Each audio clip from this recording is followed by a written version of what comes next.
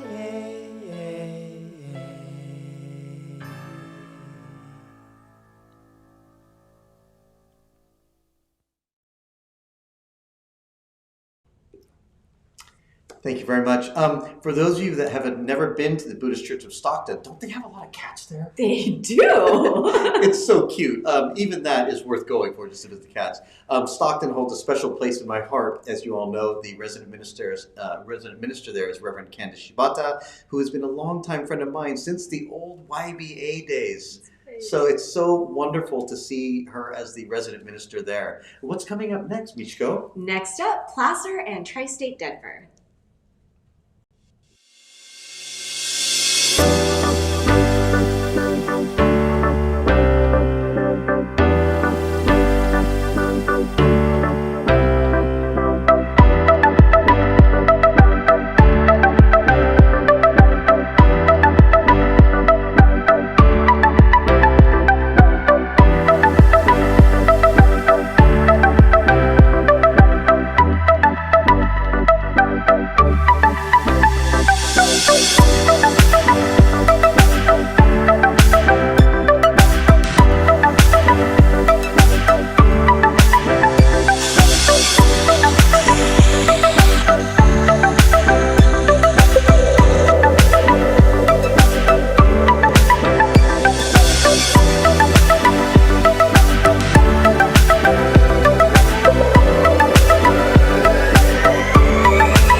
One of my favorite parts of this entire project was actually collecting all of these amazing videos from all of the BCA temples that sent in their videos. It's been such a great experience just to see everything. And Tri-State Denver holds a special place in my heart as well. One of my jobs here for CBE is I am the youth coordinator, and we were so fortunate to be able to plan a BCA youth exchange trip to the Tri-State Denver Temple. We actually got to bring about 15 kids, and we all went all the way to Denver, and people came from all over. We spent a wonderful, wonderful weekend there. It was just a trip that I'll never forget. Speaking of visiting different temples, one of the last temples that I was able to visit before the pandemic was this next temple coming up. So let's take a look at San Diego.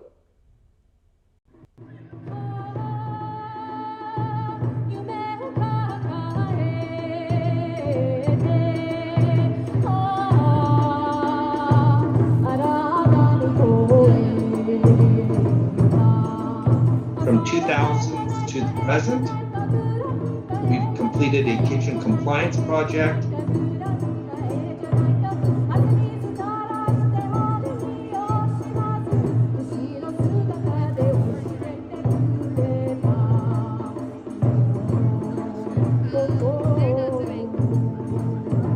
An elevator and veranda project.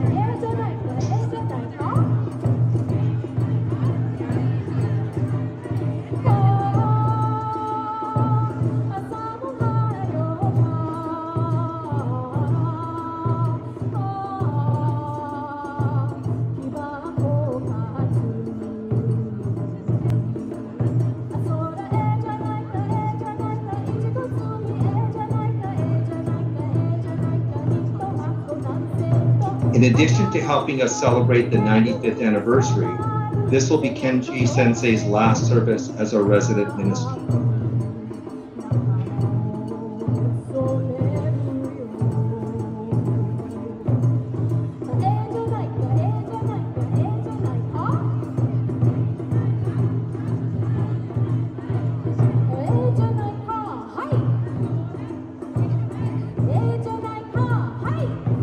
Without the courage and foresight of our past leaders, our temple would not be here today.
Hey, San Diego! We really brings back fond memories of when I used to visit my uncle.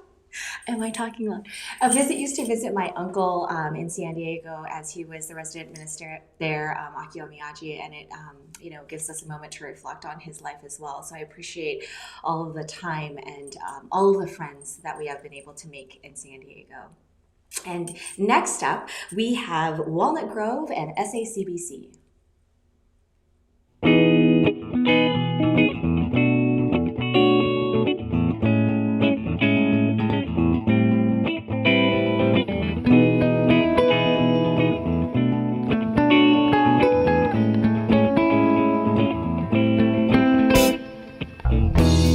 I traveled far and found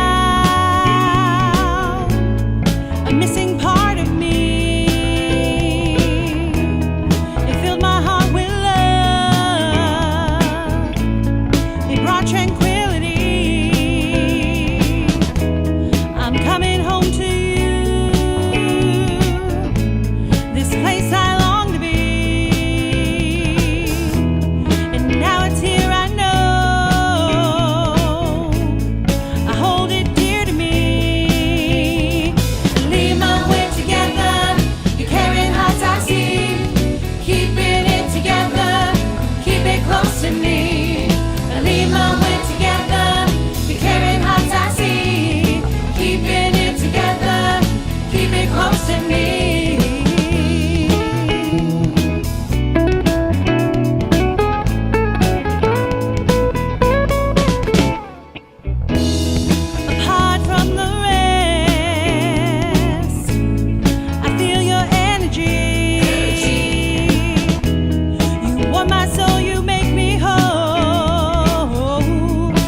Welcome to Southern Alameda County Buddhist Church.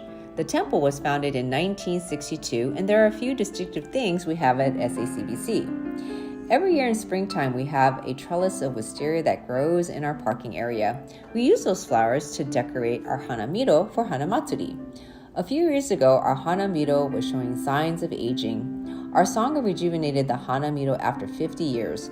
When taking it apart, they discovered that the base documented the history of SACBC's hanamiro. The hanamiro was built by Mr. Yoshio Tamura.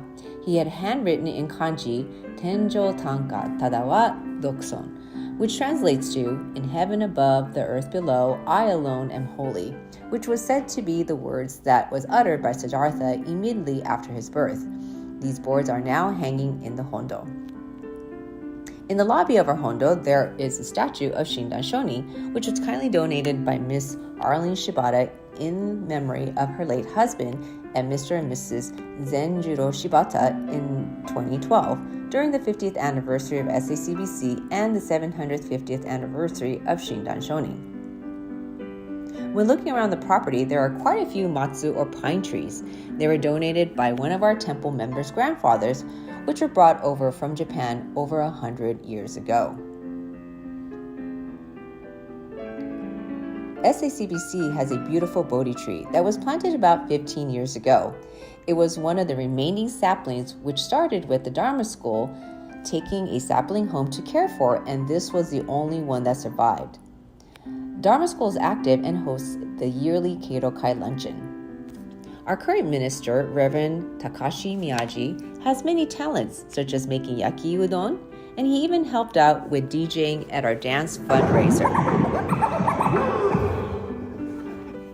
Our Buddhist Women Association also does many things to support our temple, including having a biannual rummage sale. We are also fortunate to have a Wednesday bento program to support the temple. Everyone is welcome to our events as well as Sunday services.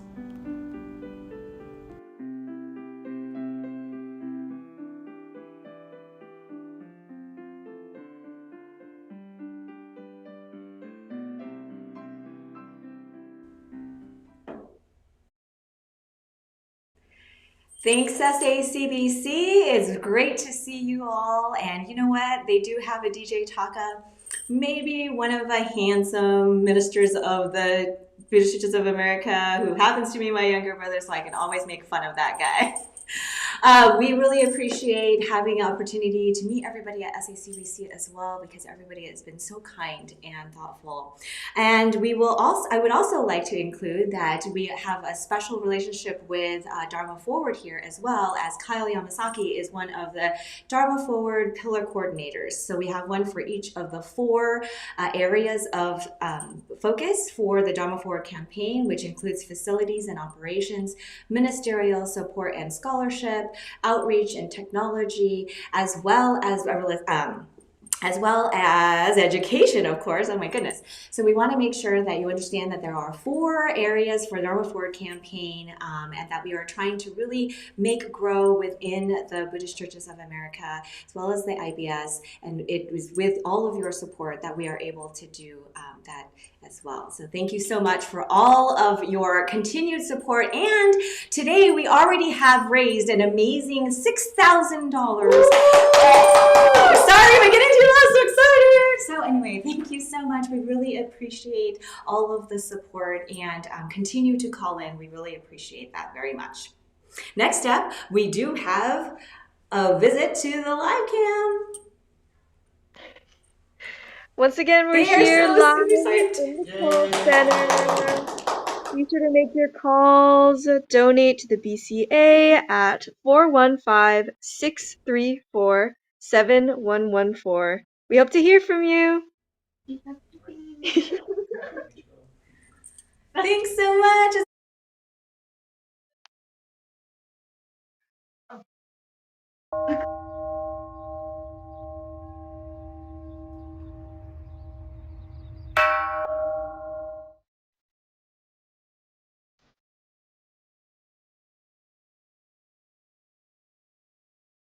Florin British Church was founded in 1919 by Issei pioneers.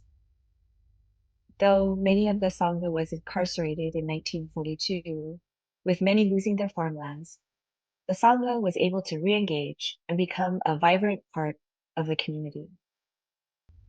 Many activities today include tournaments, bazaars, banquets, and dances that take place in the gym and, of course, the temple. There's fundraising, craft making activities that keep the Sangha busy, and everyone gets together for Obon. Florin Buddhist Church is also known for their good food and celebrated a 100-year anniversary in 2019.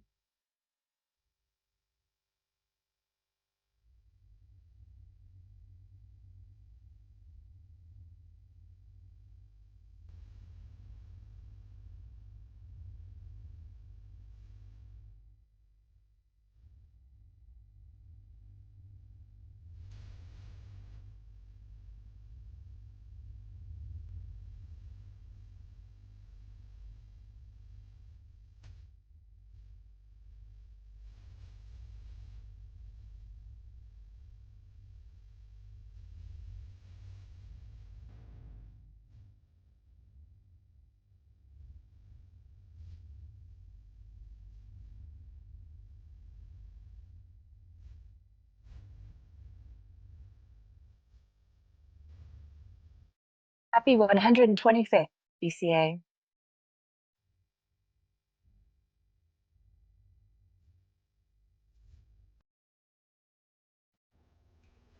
Thank you very much, Buddhist Church of Florin, for your submission. Up next is a very special friend of not just mine, but all of ours. He's always there for us when we put out the call to ask for entertainment. You'll find him in the Central California District. He's very involved at the Fresno Vetsuin. Gordon Ahtye, he's going to perform a song for us right now, so let's check it out.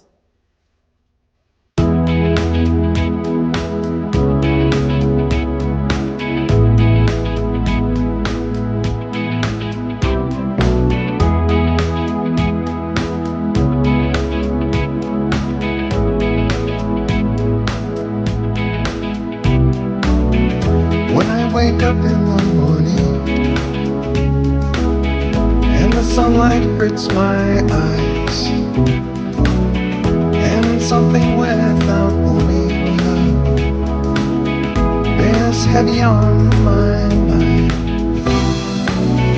When I look at you, everything's alright with me. Just one look at you,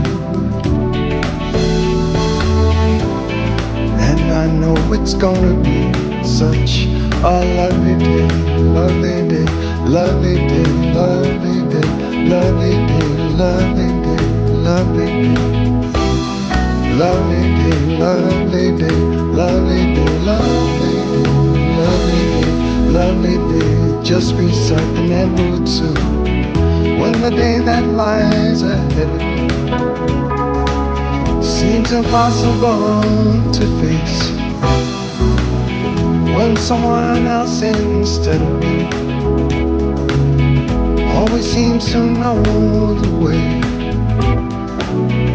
Then I look at you, everything's alright with me. Just one look at you, and I know it's gonna be such a lovely day, lovely day, lovely day, lovely day, lovely day, lovely day. Just reset the Nembutsu. Lovely day, lovely day, lovely day, lovely day, lovely day, lovely day. Namu Amida Butsu. When the day that lies ahead of me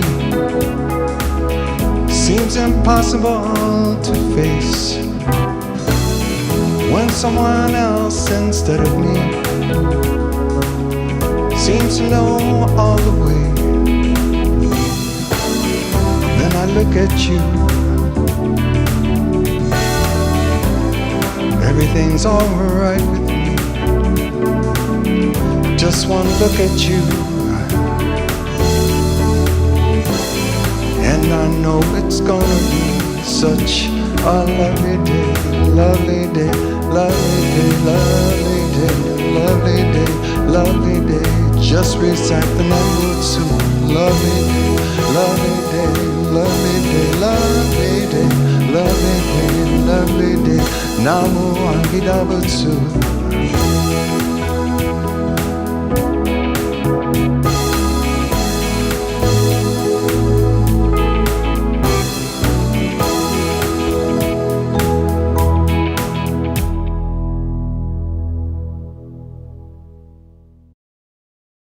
That's so lovely. Gordon's always so great, isn't he? When I met him when my dad was the minister in Fresno, he would commute back and forth from Southern California to Fresno just to make sure that we had temple ministers there and everything. And it was just a lovely day and a lovely time to be spending in Fresno. We really enjoyed our time there. You know, that kind of shows us the interconnected network that we have, right? We're able to really appreciate people from all over the country together because we have this BCA network that we are physically able to house here at the JSC as a physical hub, but there's a spiritual hub that also happens here too as well. And a lot of that happens through the programming that we offer. And Center for Buddhist Education is one of those main programs that we do offer. And actually, Koichi, can you tell us a little bit more about that? Yeah, and that's actually one of my main jobs. I do work for the Center for Buddhist Education. Many of you, I hope you know this by now, we have a YouTube channel. So if you type in Center for Buddhist Education, you'll find our entire library of seminars, classes, lectures. We've posted all of these things, and we have a lot of great content that's been curated over the years. But instead of me talking about CBE, let's watch the video made by the CBE staff.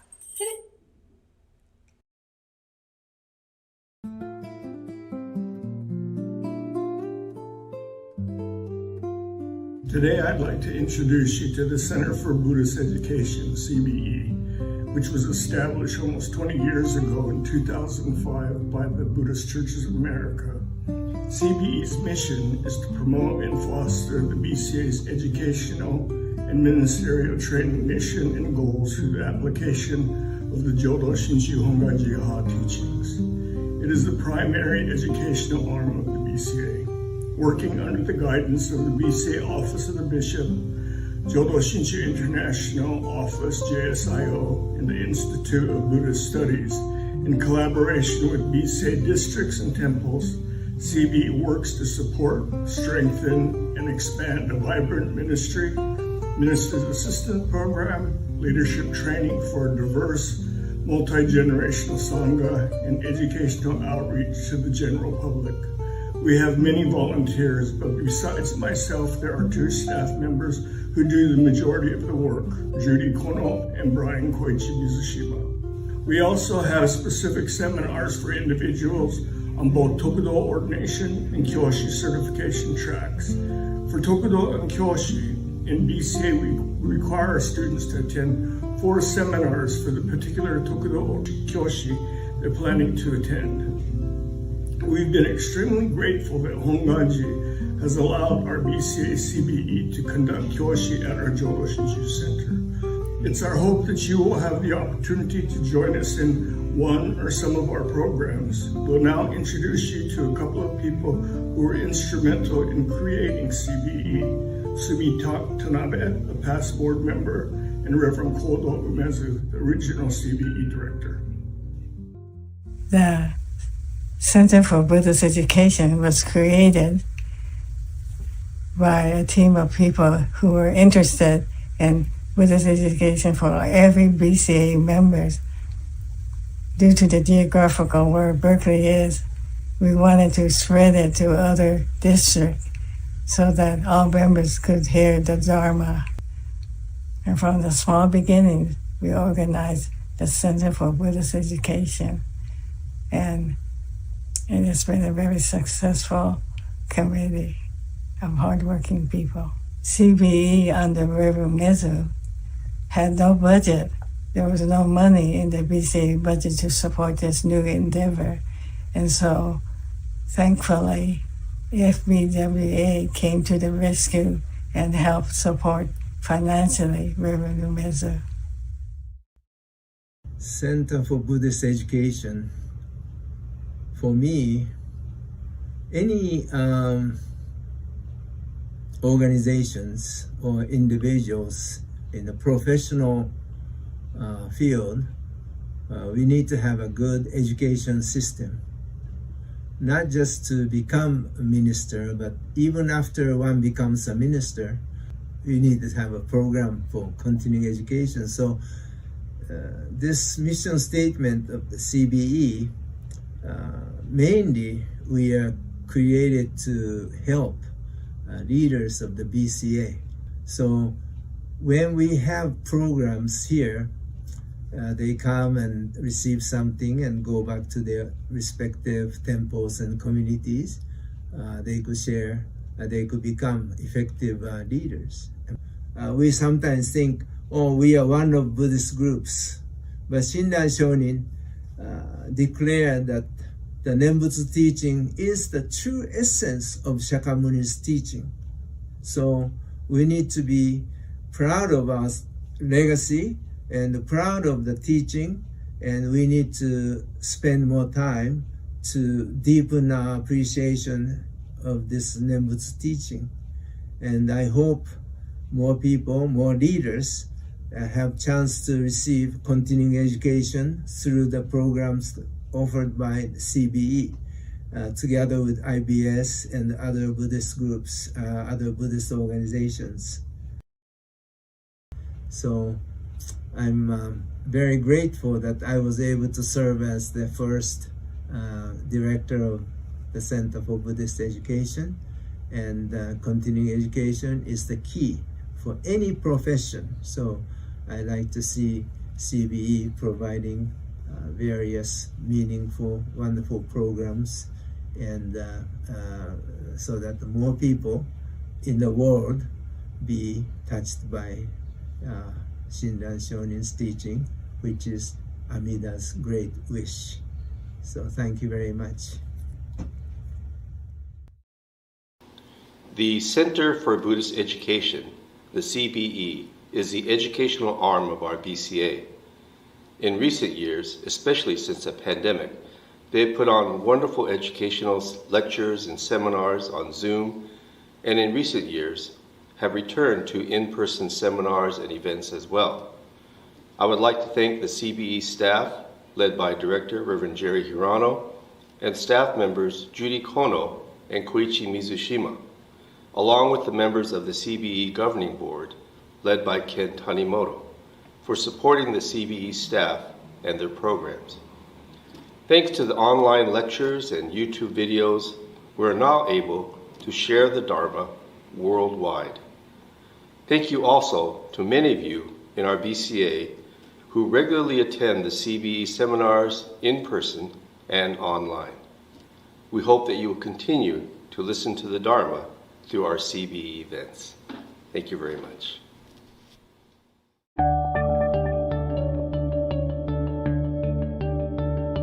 Hi, my name is Takashi Miyaji, and I'm the current Dean of the Institute of Buddhist Studies.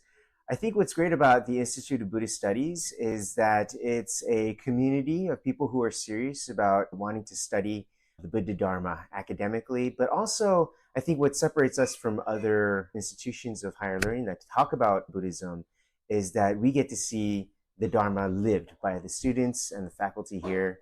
I think everybody is very geared towards trying to pursue the Dharma academically, but also live it and emanate it and try to see what that looks like and engaging with the world through the lens of Buddhism. Hi, I'm Paula Arai, and I teach at the Institute of Buddhist Studies. It is the best educational institution I've ever been part of, because not only do people bring all their scholarly expertise, but they bring their whole selves, and the sense of we're all in this together and everyone wanting to pitch in to help our world be better is palpable. And it's a special place because there aren't many institutional degree granting schools like this. My name is Lilu Chen. I'm the Field Education Director at IBS.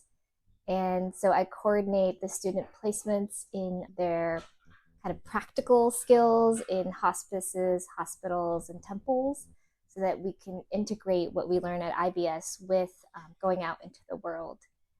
And what I think is really special about IBS is I love that the faculty consists of people from multiple Buddhist traditions, obviously Jodo Shinshu, but also Tibetan and Zen and Insight. And I think that's really rare to have a collection of people who bring different perspectives on Buddhism and represent such a rich history and breadth. And I think I see that in the students too. I love that the students are all coming from different backgrounds and really supportive of each other. It's a really special place to be in such a welcoming environment, all studying the Dharma, loving the Dharma, and helping each other on our paths.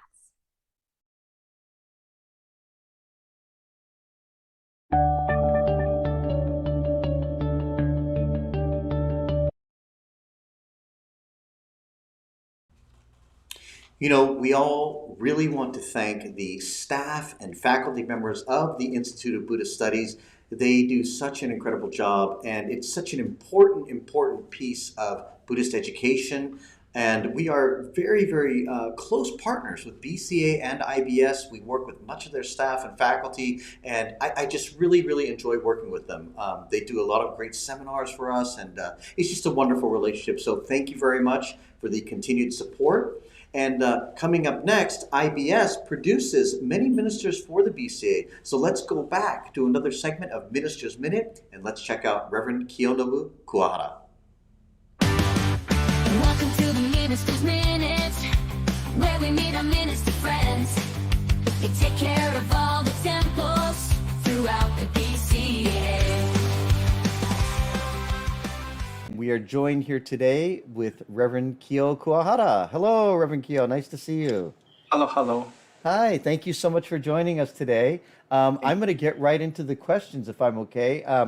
We want to find out a little bit about you, who you are, and about your life. So let's start maybe at the beginning. Can you tell us a little bit about what your life was like, you know, growing up in Japan, and if you had any involvement with the temple at that time? Okay, thank you, Koichi-san. I was born in Hiroshima, Japan, about 50 years ago. And then I happened to be born at the temple, Jodo Shinshu temple.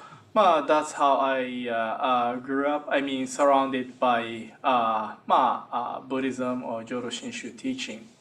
Oh, wonderful. So you mentioned that then you're from a temple family, right? So you have a lot of generations. How many generations back do your family go? My home temple has a kind of relatively short history. Oh. I mean, so my grandfather, Jijang, started the temple. So he's the founder, and then my father is the second. And then I was supposed to take over, but because of the conditions, I am here, and then my younger brother took over the temple, and then now he's the third Jushoku resident minister of my home temple in Hiroshima. So share with me, if you will, a little bit about those causes and conditions you were talking about that brought you here to the United States. Okay, so so first, my home temple in Hiroshima is really small, because Hiroshima, I would say, is kind of Jodo Shinshu kingdom. So only just half of the Hiroshima prefecture, there are over 500 Jodo Shinshu temples. I mean, only Honganji has school, 500 Jodo Shinshu temples. And then my home temple is a tiny one. So that's why financially, my grandfather started preschool, yochien, hoikuen, and to get the additional income. And then my parents also work for the preschool.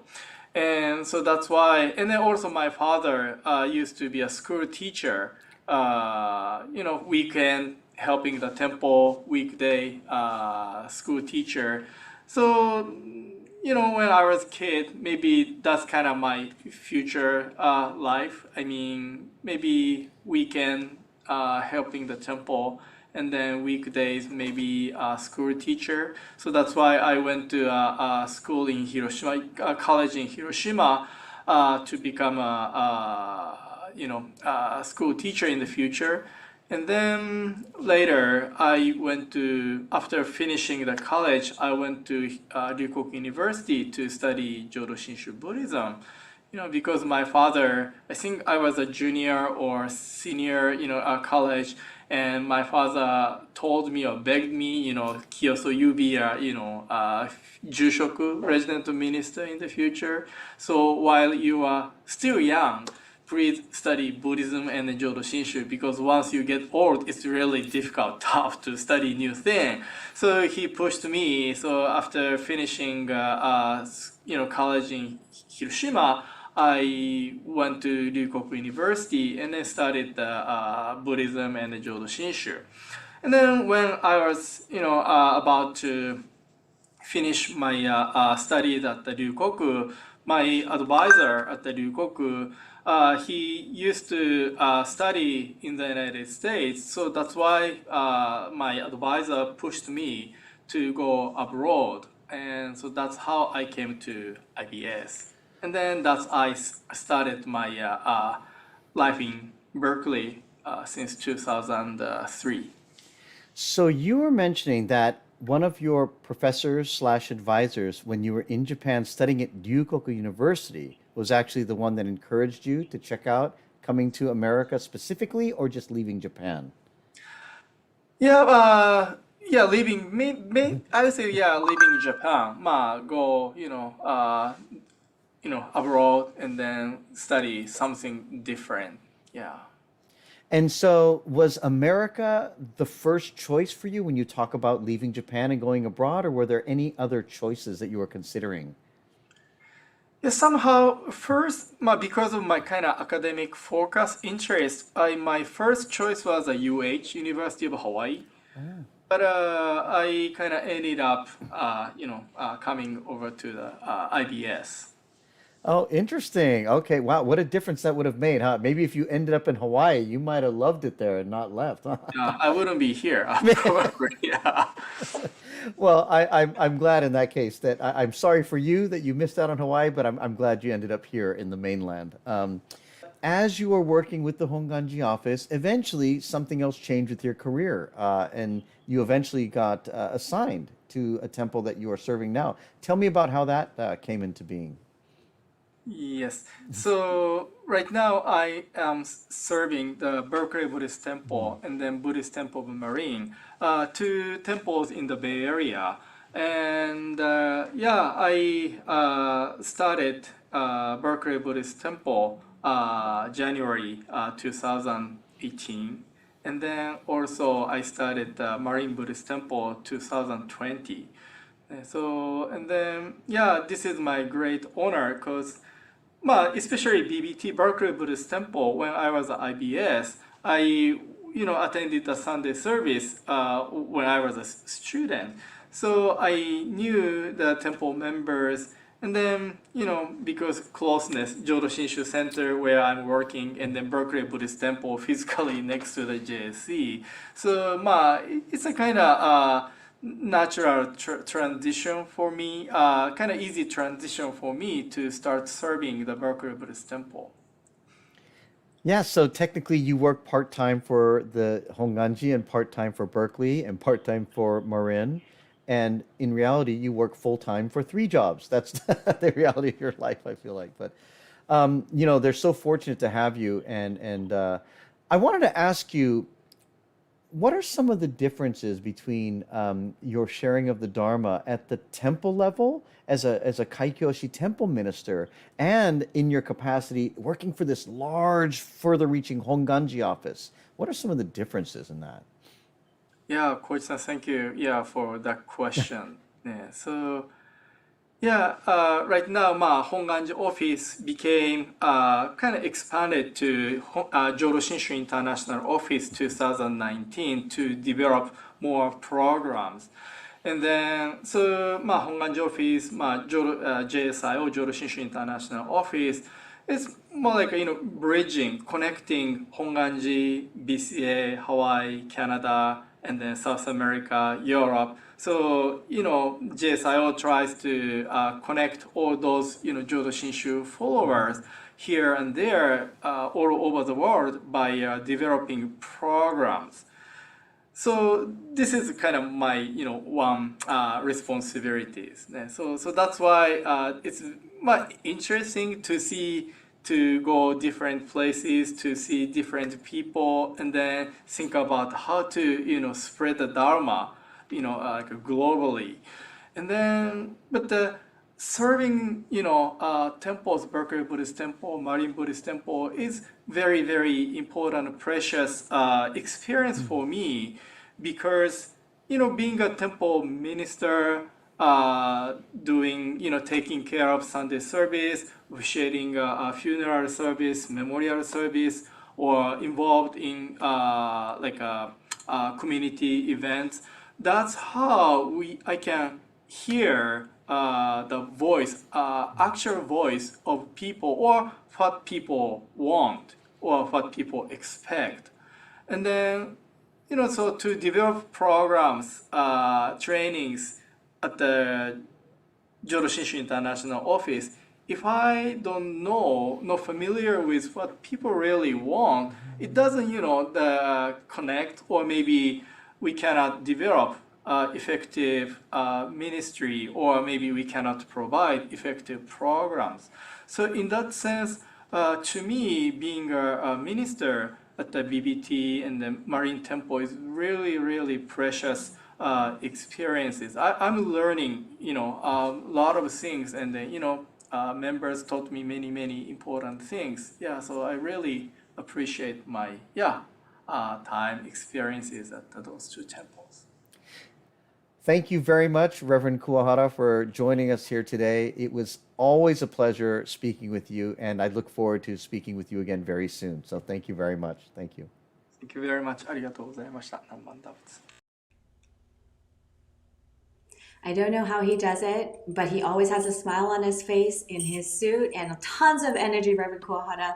We really thank you for all that you do all the time, and all of the energy and just passionate dedication that you spend to sharing the Dharma. And isn't it interesting how the JSIO, the Jodo Shinshu Institute office, international office, is part of this connected web we have, and this interconnection really just does take us to many kyodans all across the world, with followers from many, many countries, and we are just one part of this larger scale that we have in the larger world that we live in. So thank you for connecting us through all of that. Next up, we know that the Dharma is for everyone, and the beauty of it is that anyone can appreciate the Dharma. Welcome, special guest. I'd like to introduce a good friend of mine. His name is FREDDIE, the frog. Hey, where are we? We're at the Jodo Shinshu Center in Berkeley, FREDDIE. You've been here many times. But, I thought you said we were going to Las Vegas. Oh, maybe I might have said, oh, wouldn't it be fun to go to Las Vegas? Well, that's okay. Did you know I have a part-time job in Las Vegas? Part-time job? What do you do? People pay me to sit on their slot machines for good luck. Oh, that's right. See, in Japan, frog is kaeru, which also means to come back. So people put frogs on their slot machines in hopes that their money will come back to them. Oh, that's why. I thought they just liked me. Well, did you ever help someone win a jackpot?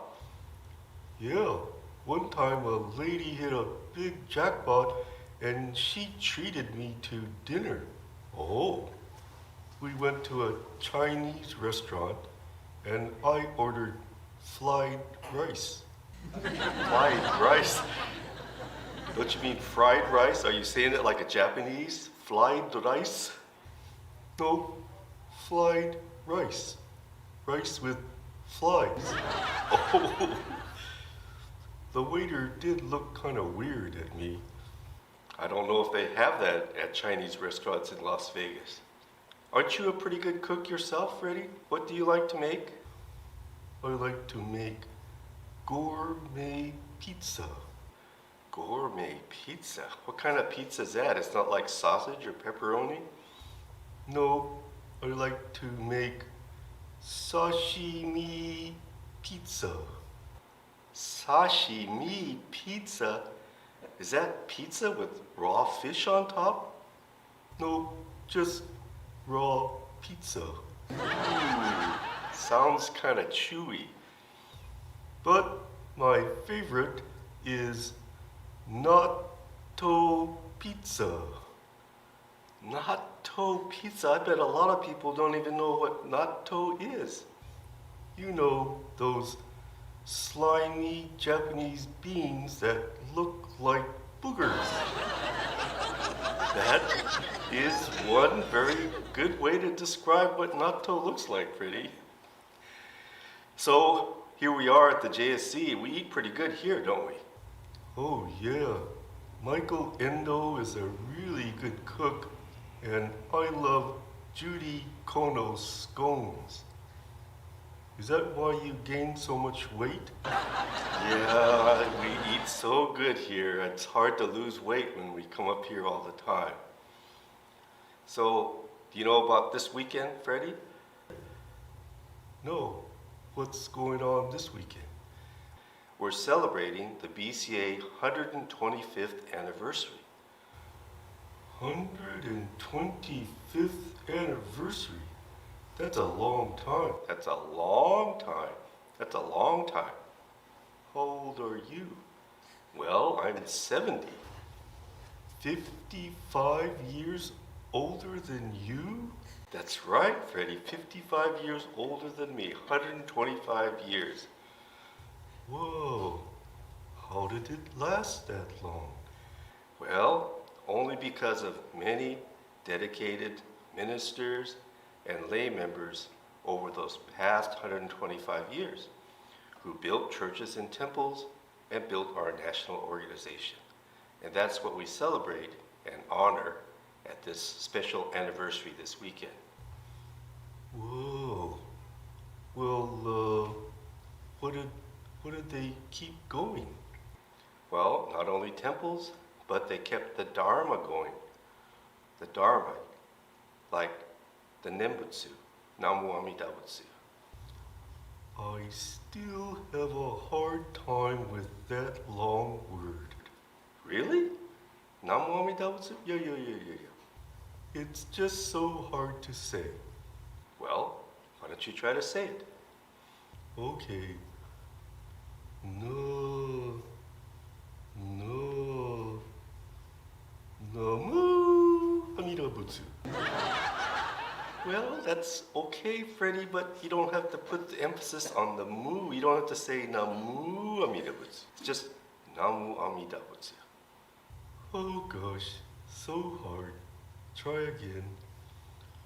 Namu Amida Butsu. Well, now you say Namu Amida Butsu. Just Namu Amida Butsu. Okay, I'll get it. Namu Amida Butsu. Hey, I said it. You said it very nicely. Wow. So, now that I can say it, what am I saying? The truest answer you have to find for yourself. We all do. Every person of Shin Buddhism, that should be a fundamental question. What does Namu Amida Butsu mean to me? Then, in seeking and listening, it comes to have deep meaning to us. Ooh. But for now, just think that Namu Amida Butsu means thank you. Thank you? That's easy enough. But thank you to who? Thank you to my parents. Thank you to my friends. Thank you to my teachers. Thank you to everything that sustains my life. The earth, the air, the water, the sun, everything is Namu Amida Butsu. And we can appreciate it. Oh, well, that's easy to understand. That's right. And in time, you will have your own meaning of what Namu Amida Butsu means to you. Okay? Okay. So that is what has been transmitted for 125 years, Freddie. And that's what we have to continue to transmit for the next 125 years. Then, 125 years from now, people will have the 250th anniversary of the BCA. Whoa. Jeez. That will be something. That will be something. Okay. Well, gotta go now. Getting kind of hungry. Maybe I can find some natto in the refrigerator in the kitchen. Hey, let's go have some natto on hot rice. Okay. Bye.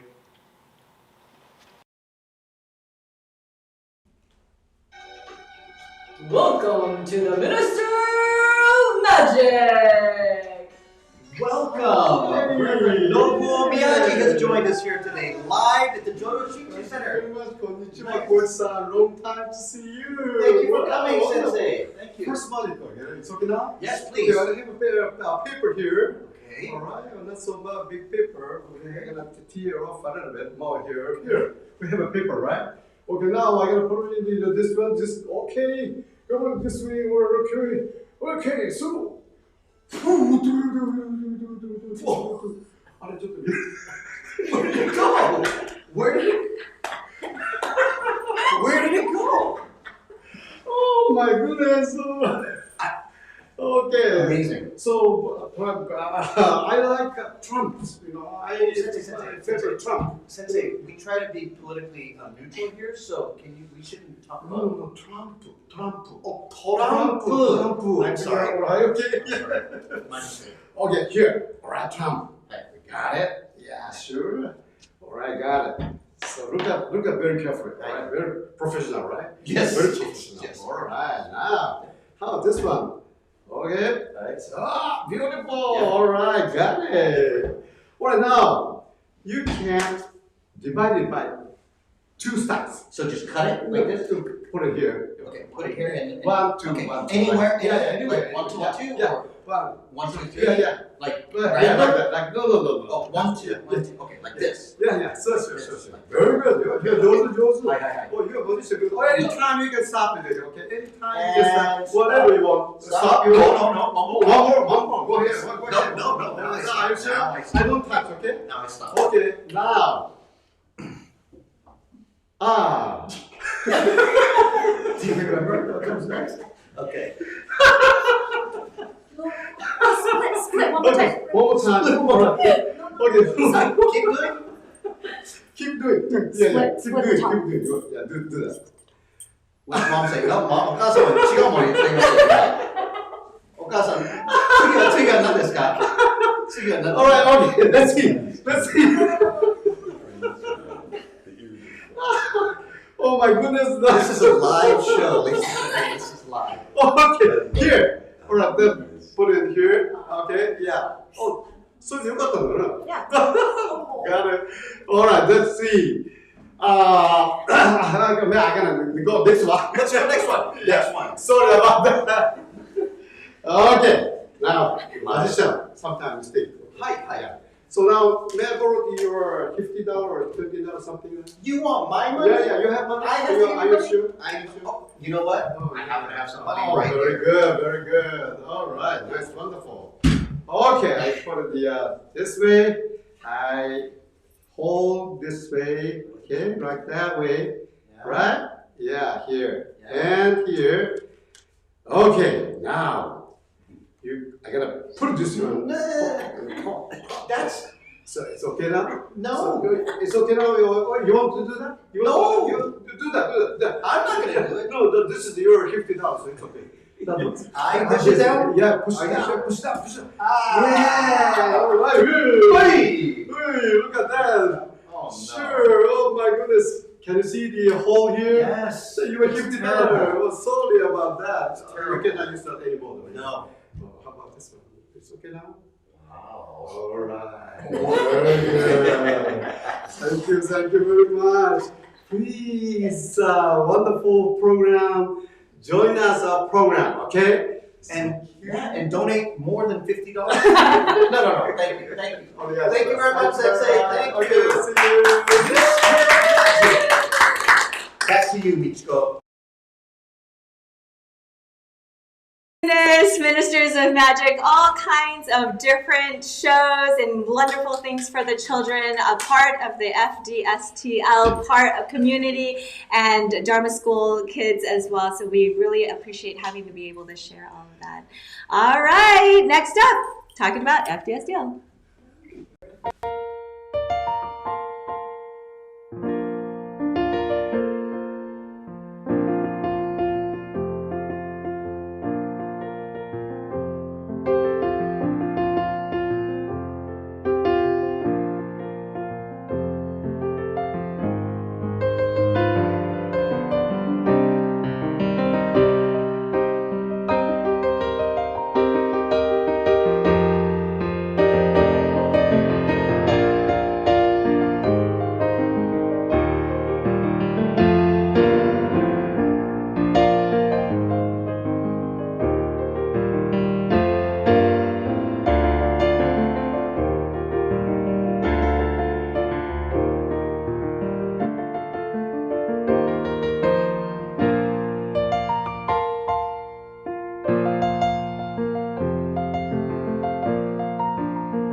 Finding a way back to Dharma school isn't easy as you think. COVID tried to hold us back, but now it's starting to shrink. How can we get back to normal? Distance learning and Zoom each week has actually been alright. We just need to find the right path to follow Amina's light. Let us all return to normal.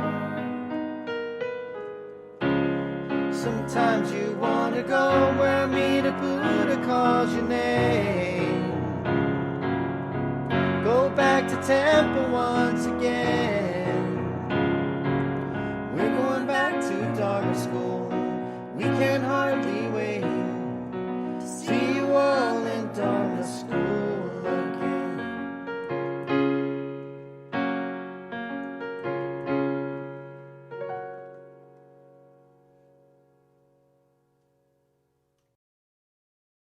Located in the heart of Silicon Valley, just minutes down the road from Google, Microsoft, and LinkedIn, the physical environment surrounding the Mountain View Buddhist Temple has seen some dramatic changes over its many decades. But on the temple grounds, 3 pillars remain constant: the Buddha, the Dharma, and the Sangha.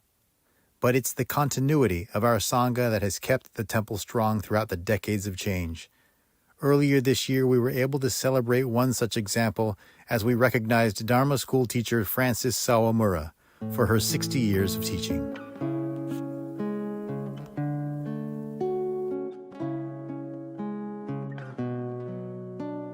Hi, I'm Frances Sawamura, and I presently assist in the kindergarten first grade. I joined the Mount View Buddhist Temple in 1964, hoping to enroll my oldest child in the Dharma school.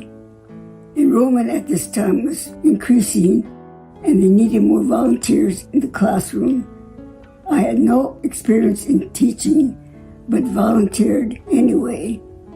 And then the second reason was because I wanted to get out of my jeans and get dressed a little bit, at least once a week. Thank you, Mrs. Sawamura. I really appreciate all you've done for the temple and the community. Thank you for your many years of teaching first grade. I have a lot of fond memories from your class. Congrats on 60 years. We love you. Thank you for all you've done for me and the temple. I enjoy watching the little ones eager to come to Dharma class and to practice the proper way of doing Oshoko. We always recited the first and second phrase of the golden chain, but we emphasized not only reciting but to practice the golden chain. I'm so lucky that you're, I think, my first Dharma school teacher when I started coming to Mountain View when I was 6. Mrs. Sawamura taught me first grade and Mike first grade in the 1970s, and then 30 years later taught Kendall and Mason first grade, and I have the honor of teaching with Mrs. Sawamura our kindergartners and first grade classes now. So just so happy and grateful for intergenerational decades of teaching and benefiting from Mrs. Sawamura's kind heart. Thank you. Thank you, Mrs. Sawamura. Thank you, Mrs. Sawamura. I apologize for my attendance while attending your class. From your favorite nephew, Doug, congratulations on 60 wonderful years. We truly appreciate it. It's amazing that you've been teaching for 60 years. I remember you being my Dharma school teacher with Uncle Doug, and when he would yell at me, you'd yell at him to be nicer than me. Thank you again for everything you do.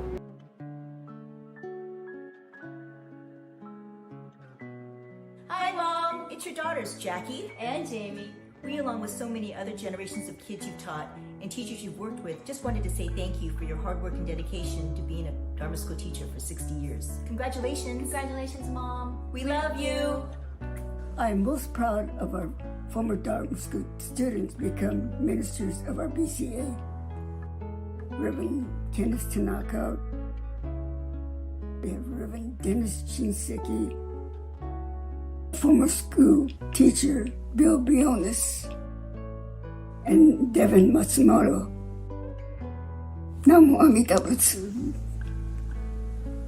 Hi, Frances. As the resident minister of the Mountain View Buddhist Temple, I can't help but express my sincere appreciation for your long-term dedication. You are the role model who is leaving a great legacy for all of us. Your 60 years of service to us as a Dharma school teacher is the part of the unique history of our temple. You are amazing. Thank you very much, and congratulations on your great achievement. Thank you.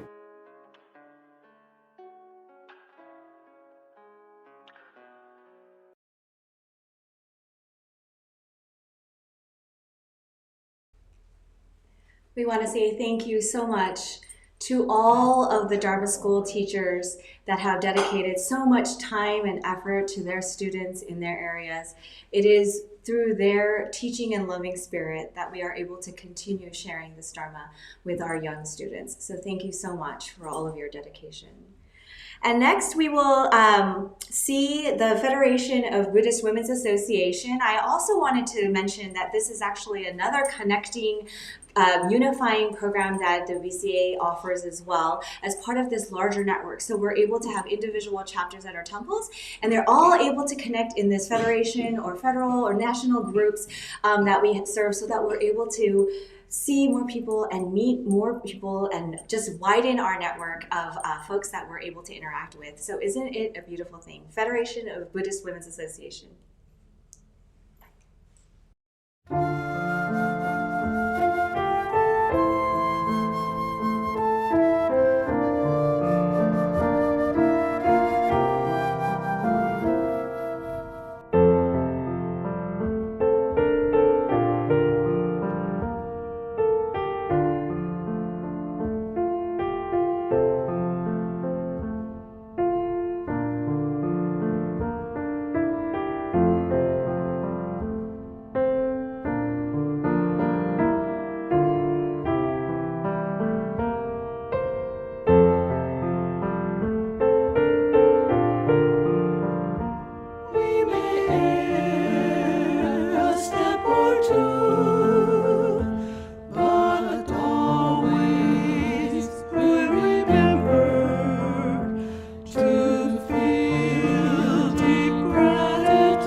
fact that you are so certain you perceived those things and you saw and heard those things, leave room in your mind and in your heart to know that that may not be the only conclusion.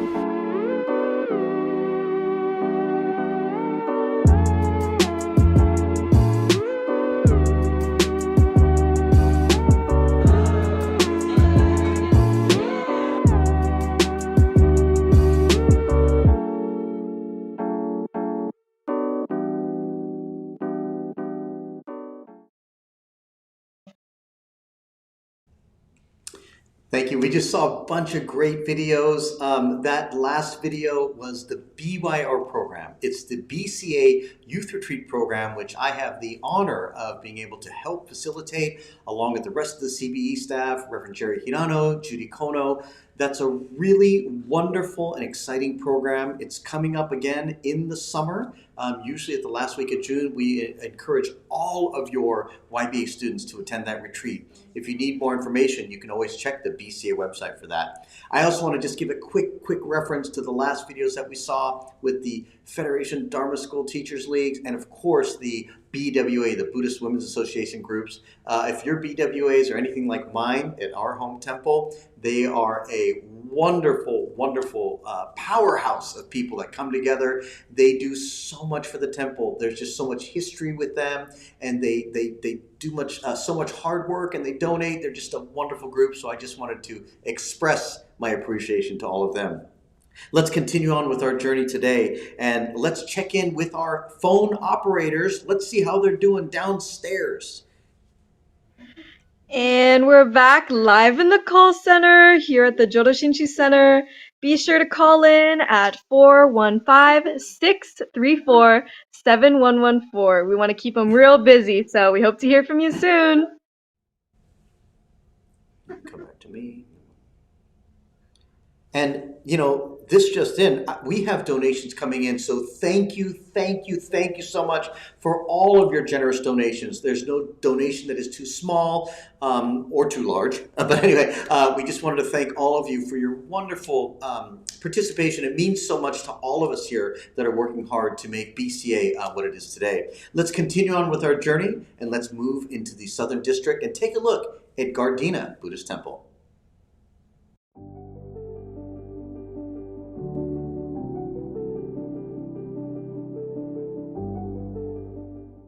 Jodo Shinshu, in sharing the timeless truth of the Nembutsu, Namo Amida Butsu, is helping all of us to hear your life matters.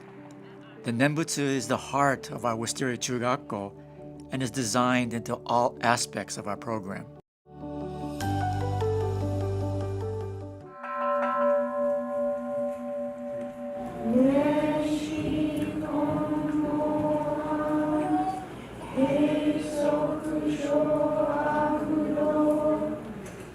I think my life skills I've learned from Wisteria was very important in helping me be more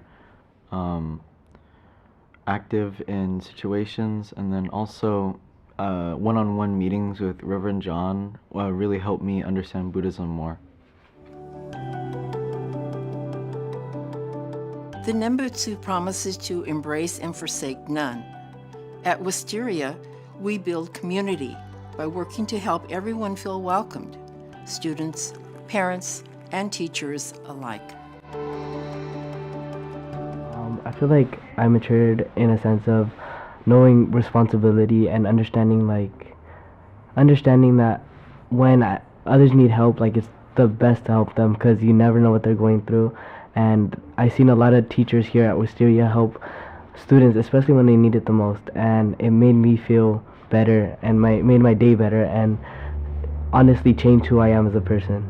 So I'm able to connect with a lot of people more freely now, and it's a lot easier for me to have personal connections or make friends with people now because of the environment of Wisteria Chugakko and how it was a very it was not pushing, but it was very encouraging to the staff encouraged us to talk to people we didn't know, and a lot of people here I'd never met before, and now I've been able to talk to them and get to know them, and it's easy for me to make new friends in other environments now because I was pushed to talk to new people during Wisteria. Wisteria Chugakko is a school built around the passion of our teachers and staff. Our teachers share their passion with our students, and through this, to build connections. The Nembutsu helps us to recognize that we are equals while being unique. So the filmmaking class that I did it helped me become more outgoing, and being on the screen, I usually don't like to be on the screen, but seeing me do it and seeing other people like it, it gave me confidence to be more outgoing. Through Chugakko, I learned how to sew, and recently my sister's trying to get into sewing, and it's really nice to be able to teach her how to sew on an industrial sewing machine, and as opposed to her trying to look it up, and it also helps me bond with her and just spend time with her, so it's been really awesome to do that. Culture is our shared bond that helps us to see how we're not alone and how everyone contributes to creating a welcoming and embracing environment. Wisteria is an expression of co-equal friends, co-equal practitioners. Ondo-bo, ondo-gyo. When I did the tie-dye, I was like creative. I was doing a lot of creative stuff, and I thought of a lot of things to do on the tie-dye, and that lead me to be more creative. I've been working on my Gold Award, which is connected to Wisteria Chugakko, because I've been using the filmmaking techniques that I've learned from Mr. Ming's class at Wisteria Chugakko, and I'm working on a documentary to highlight the Japanese American history during World War II. Something that came a part of me when I left Wisteria was being able to become social with any demographic, anyone, because before I was already social with people my age, but Wisteria really helped me branch out and talk to more people who are of any age, any demographic, and it really helps because sometimes my parents bring their friends and it's just easier to talk to them, and it's easier to be more social to anyone around me. I've gotten a lot more involved with the junior YBA. I was with the president last year, and I'm currently the president this year as well. We were able to co-host a seminar for the Southern District Junior YBL, and we're currently co-hosting conference with Nishi, so that'll be a big event.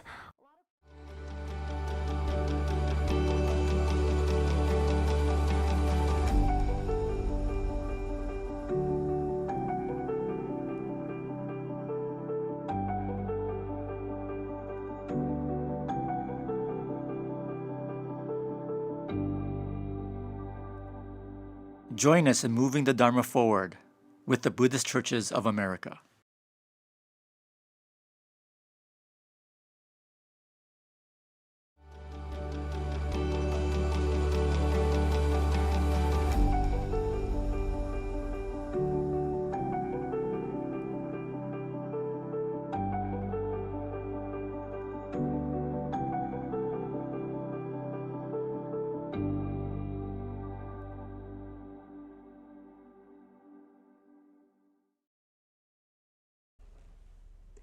I really hand it to Wisteria Chugakko through the guidance of Charlene Hidotsu and Reverend John Kuwahara. It's really amazing to be able to bring this program together and to create new innovative thought processes, to be able to engage the young students, the middle school students, with the volunteers that are there. I understand that the ratio was something like 2 adult volunteers to 1 student. I mean, that is an amazing classroom, and they just bring so much life experience to it. So I commend everyone there, and we are actually the recipients of the amazing program there, as my son also went to Wisteria as well. So it is just a beautiful thing that we do through the Nembutsu program here. Another thoughtful minister we have is Reverend Adams, and I'd like to introduce you to him. Welcome to the Minister's Minutes, where we meet our minister friends. They take care of all the temples throughout the BCA. Welcome, Reverend Adams, to our Minister's Minute. Let's start off with some really simple questions. How many children do you have? Sure, yeah. So our oldest is in, he's in 7th grade now. And then our middle one is in 4th grade, and then we have one who will be starting kindergarten. By the time this is viewed, he'll be in kindergarten. Can you tell me a little bit about your childhood in Minnesota? Sure. So I grew up, I lived in Minnesota until really through college. I did spend 1 year in India when I was in high school as a high school exchange student, but then otherwise I basically grew up and lived in Minnesota, until I finished college. Yeah, I grew up in a small town about 45 minutes west of Minneapolis in St. Paul, little town called Buffalo, Minnesota. Yeah, and again, I was an only child. We lived by a lake, so in the summer I like to go and play in the lake pretty much every day. Yeah, I like to ride my bike, ride my skateboard.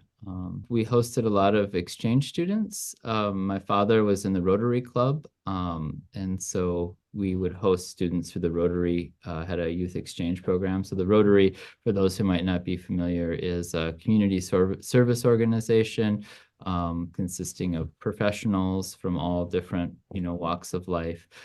So my father, through the Rotary Club, was in charge of coordinating exchange students. And so we would often host those students. So we hosted students from Sweden, Japan, actually, Argentina, Iceland. My parents, after I left for college, they also had a student from Estonia and a student from Russia too. So yeah, so as an only child, that was an interesting experience for me to have other young people. I mean, they were mainly older than me. It wasn't until the last one that we hosted before I went to college was from Argentina, and we were both in high school at that point. But otherwise, they were sort of like older sibling kind of relationship. But yeah, different cultures, and yeah, my parents were very supportive of the program. We think it brought a lot to our family life, and they encouraged me to, if there was ever an opportunity presented itself for me to do that sort of youth exchange, they encouraged me to take that opportunity.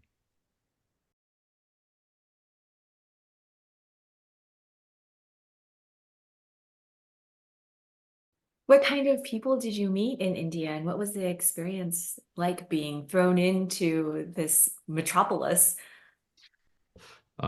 It was very cosmopolitan, both in the sense of there were international students there. I mean, I was there from the United States. There was a student from Korea, South Korea, who was also in my class. Many of the students had lived in the US or were US citizens. One of my good friends, who I still keep in touch with from that time, was US citizen, born in Chicago, and then had his parents had moved back to India so he could be connected with his family.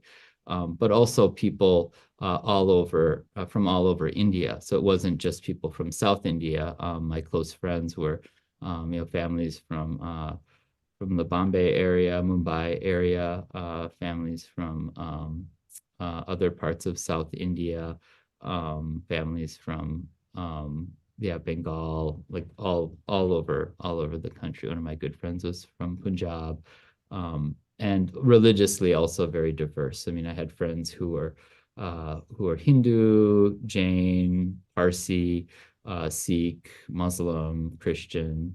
So just really got exposed. In my class, there was like every religion I could think of was represented among my classmates, and there were only about maybe 40 of us or so. So it was very, very diverse in that way, and that kind of sparked my interest in religion, because I'd grown up in a very religiously homogenous community. My small town was about half Catholic and half Lutheran, and there were a few other kind of different Protestant denominations kind of mixed in, but a lot of Scandinavians, a lot of Germans, And so I had a very kind of narrow exposure growing up to religion, apart from some of the exchange students that had stayed with us. So that year in India really opened my mind to the possibilities of religion and what it can mean in people's lives.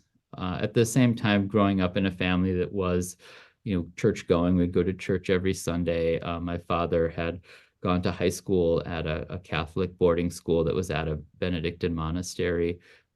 So, I had a sense of religion as an important kind of element of society, or important, force, and a force for good kind of in society. But what what religious practice could look like was very narrow for me, until I went to India and sort of had my eyes opened really wide to just the ways in which the diversity of ways in which religion can really manifest in people's lives. How did you decide then from experiencing the Dharma to becoming a Buddhist minister? It was, I think, kind of a culmination of all of my experiences and kind of the direction of my life up to that point. So when I first, as a college student, when I first got into Buddhism, I was thinking, like, I want to do this for my life. I want to dedicate my life to Buddhism. I did have a sense that religion was important work, that that we need the society, our world benefits. There's a need for people who are dedicated to doing spiritual work, providing spiritual care in the community. That's something that that you could do. Again, I grew up surrounded by faith communities, different kinds of religious practice. And so I had a sense. The college I went to a Christian college, and there were a lot of students there whose parents were pastors, or who had an aspiration to go into the clergy. And so in those days, I had this idea in my mind that that's something you could do. You could be a member of clergy. And that's what I wanted to do, as but not in a Christian context. I said, I want to do that, but as a Buddhist. I want to be a Buddhist. What is your aspiration for Jodo Shinshu Buddhism going forward? My aspiration for Jodo Shinshu Buddhism in here in the BCA in America, and I think in general in Japan as well, throughout the world, is to recognize what is distinctive and precious about our tradition, and to really cherish that, and to celebrate that in the midst of all of this other kind of messaging and priorities and things that are coming at us from all directions, to be a kind of a stable center of wisdom and compassion, with recognizing that there's something in this tradition that's been passed down since the time of Shakyamuni Buddha, passed down from Shinran Shonin, the real important matters of the teachings, and to stay connected with that as a way to meet the needs of people living in this world, but not to get distracted by kind of the noise of this is what Jodo Shinshu needs to be to connect with the modern people. This is what the BCA needs to look like to connect with modern people, but to really allow that process to be organic and rooted in the wisdom of the Buddha's teachings, and our own connection with how that's sustained us in our lives, and to share that out with others, rather than kind of extrapolating, this is what people want. Let's try to give them what they want. But how has this sustained my life? And how does this continue to bring me peace of mind in these crazy times in which we live? And I think if we can have that personal connection to the teachings and that personal appreciation that's meaningful in our lives, then I think the Sangha will be just fine. It will naturally grow and thrive in its own way. It might not look like what we want it to look like. It might not, we might have an idea of this is what it should be. It may wind up being something quite different, but to be able to appreciate and welcome that too. That's wonderful, Sensei. Thank you so much for your time today. Well, thank you all very much. Thank No, you so much. Thank you. Thank you very much. Reverend Adams holds a very special place in my heart because he always makes time for us, and he's one of our instructors at our many youth retreats that we host here at the Jodo Shinshu Center. So I'm always so grateful to Reverend Adams and all of his time and wisdom that he shares with us.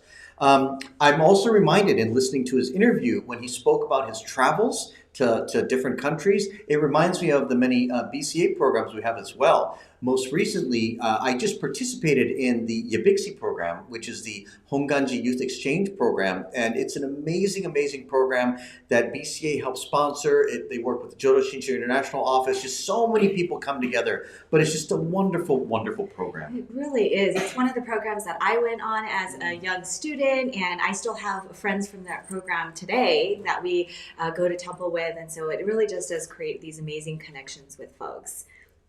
It's really amazing. And speaking of which, next we are moving to Longmont.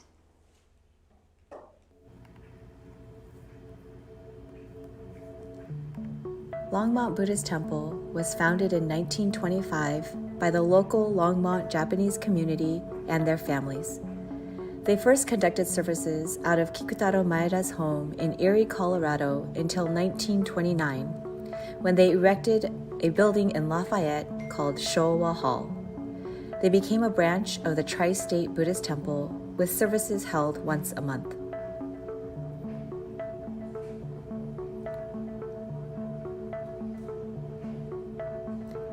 In 1968, Jim and George Kanemoto generously donated the old Burlington Elementary School and land to the Longmont Buddhist Temple. After extensive renovation, the building was dedicated in December of 1968 as the Longmont Buddhist Temple, where we continue to have our services today. In 2010, Longmont Buddhist Temple became an independent temple as the newest of the Buddhist churches of America.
In 2022, on July 8th, an electrical fire started in IOBT's temple basement.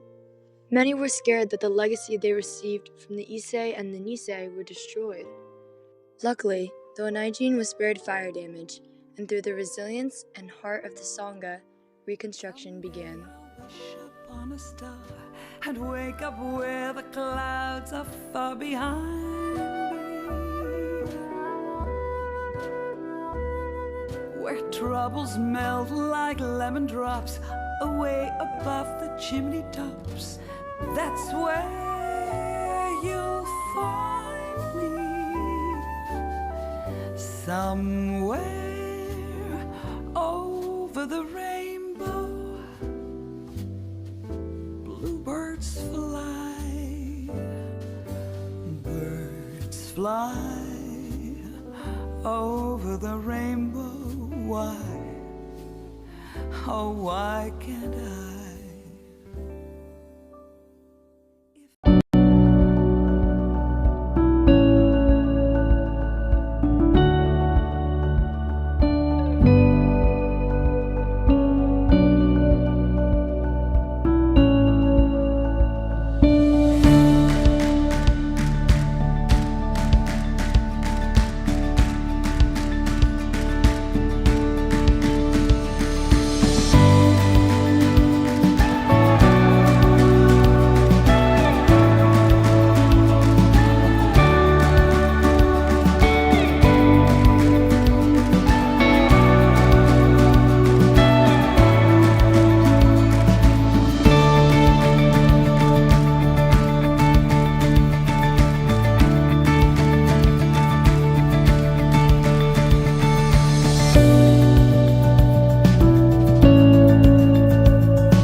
Just look at me. I'm limited.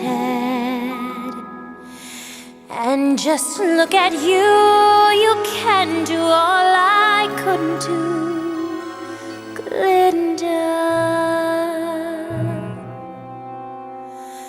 So now it's up to you, for both of us. Now it's up to you.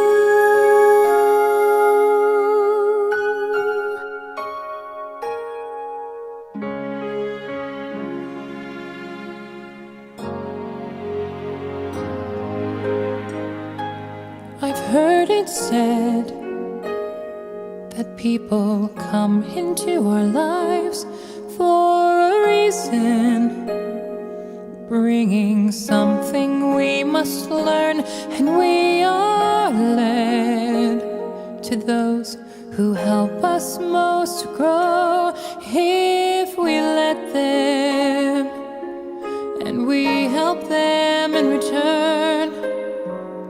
Well, I don't know if I believe that's true, but I know I'm who I am today because I knew you. Like a comet pulled from orbit as it passes the sun, like a stream that meets a boulder halfway through the wood. Who can say if I've been changed for the better? Because I knew you. I have been changed for good. It well may be that we will never meet again in this lifetime. So let me say before we part, so much of me is made from what I learned from you. You'll be with me like a handprint on my heart. And now whatever way our stories end, I know you have rewritten mine by being my friend.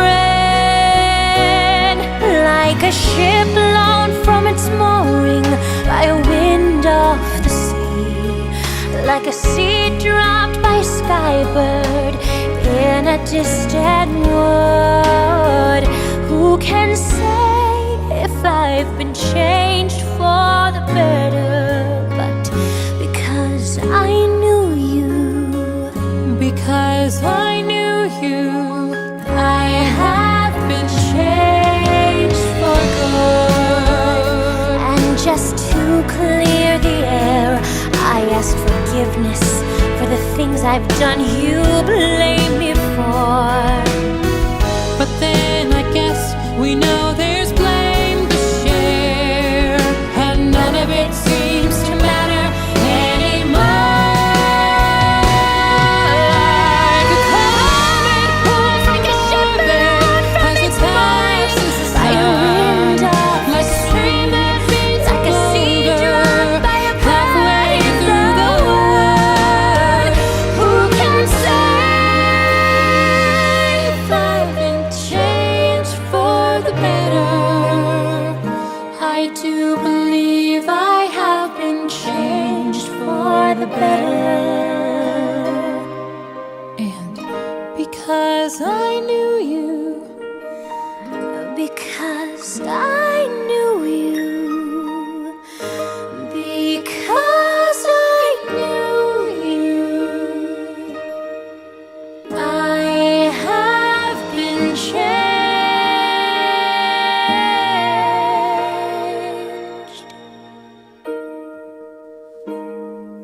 for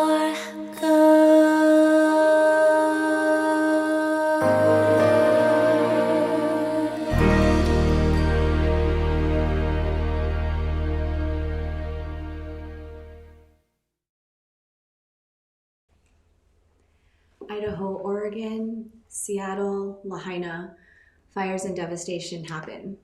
Thank goodness we have each other. And as Alameda showed us, ways that we can help and support. You know, social welfare is one of the BCA committees and organizations that does an amazing job of really responding to these different types of disasters.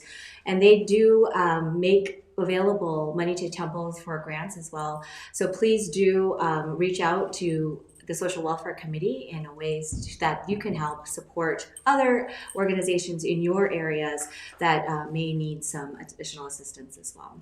And that's right, Michiko. Sacramento recently put on a benefit concert for Ukraine, and we also reached out to BCA, and Social Welfare gave us a dollar amount to help contribute to our cause as well. So it's a wonderful, wonderful program that they have. Yes, thanks to all of your donations to support that program as well. And Michiko, we're going to switch gears here a little bit and try to get you guys engaged again. We have some entertainment. We're going to turn to the Berkeley Choir right now. I think they're known as the Sangha Singers. That's right. Let's check them out. Anyway. 1, 2, 3, 4.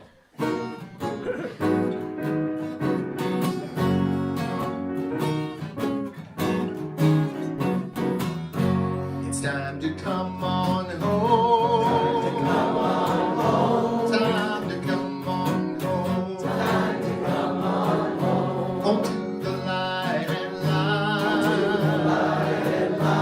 It's time to come on home. To the light and light. It's time to come on home.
practice.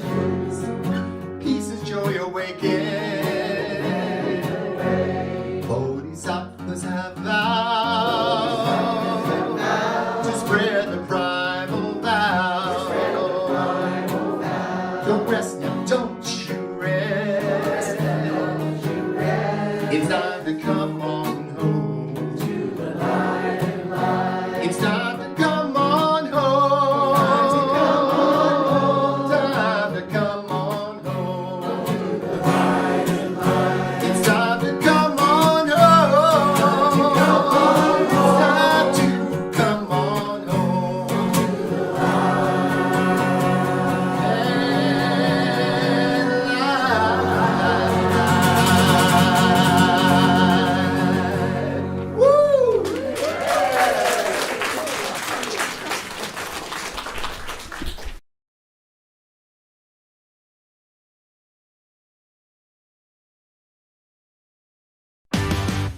Welcome to the Minister's Minute, where we meet our minister friends.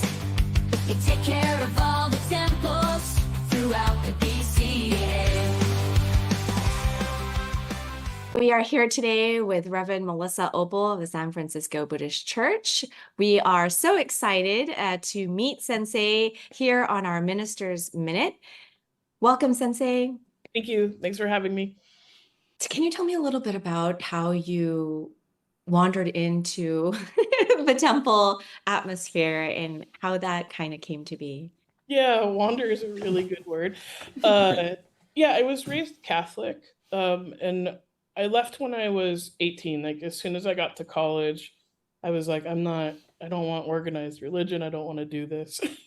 And then I promptly fell into a non-denominational Christian group, InterVarsity Christian Fellowship.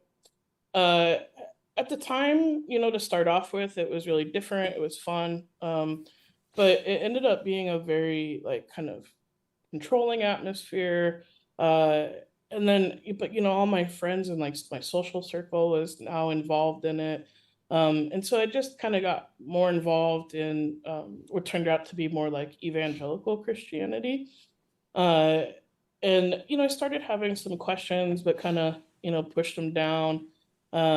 Graduated college, ended up in a Foursquare church, which is a different type of evangelical Christianity.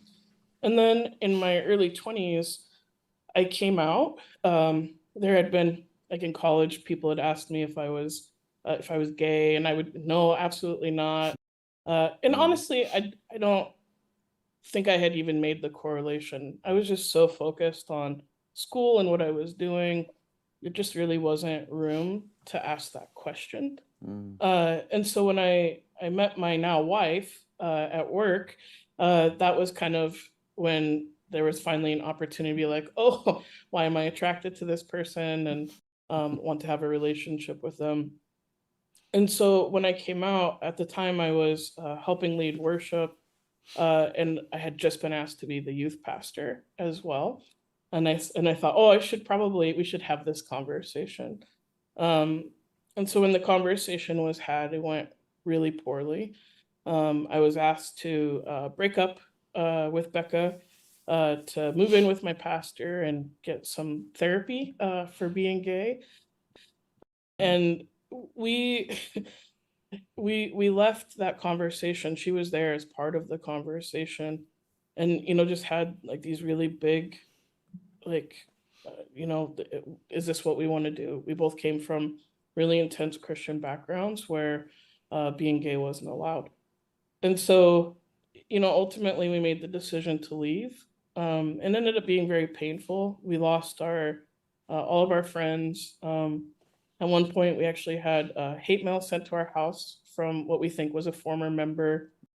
We actually had a woman show up at our door with a life ring, and said that, this represented, our life with Christ, and she was trying to throw it to us to save us.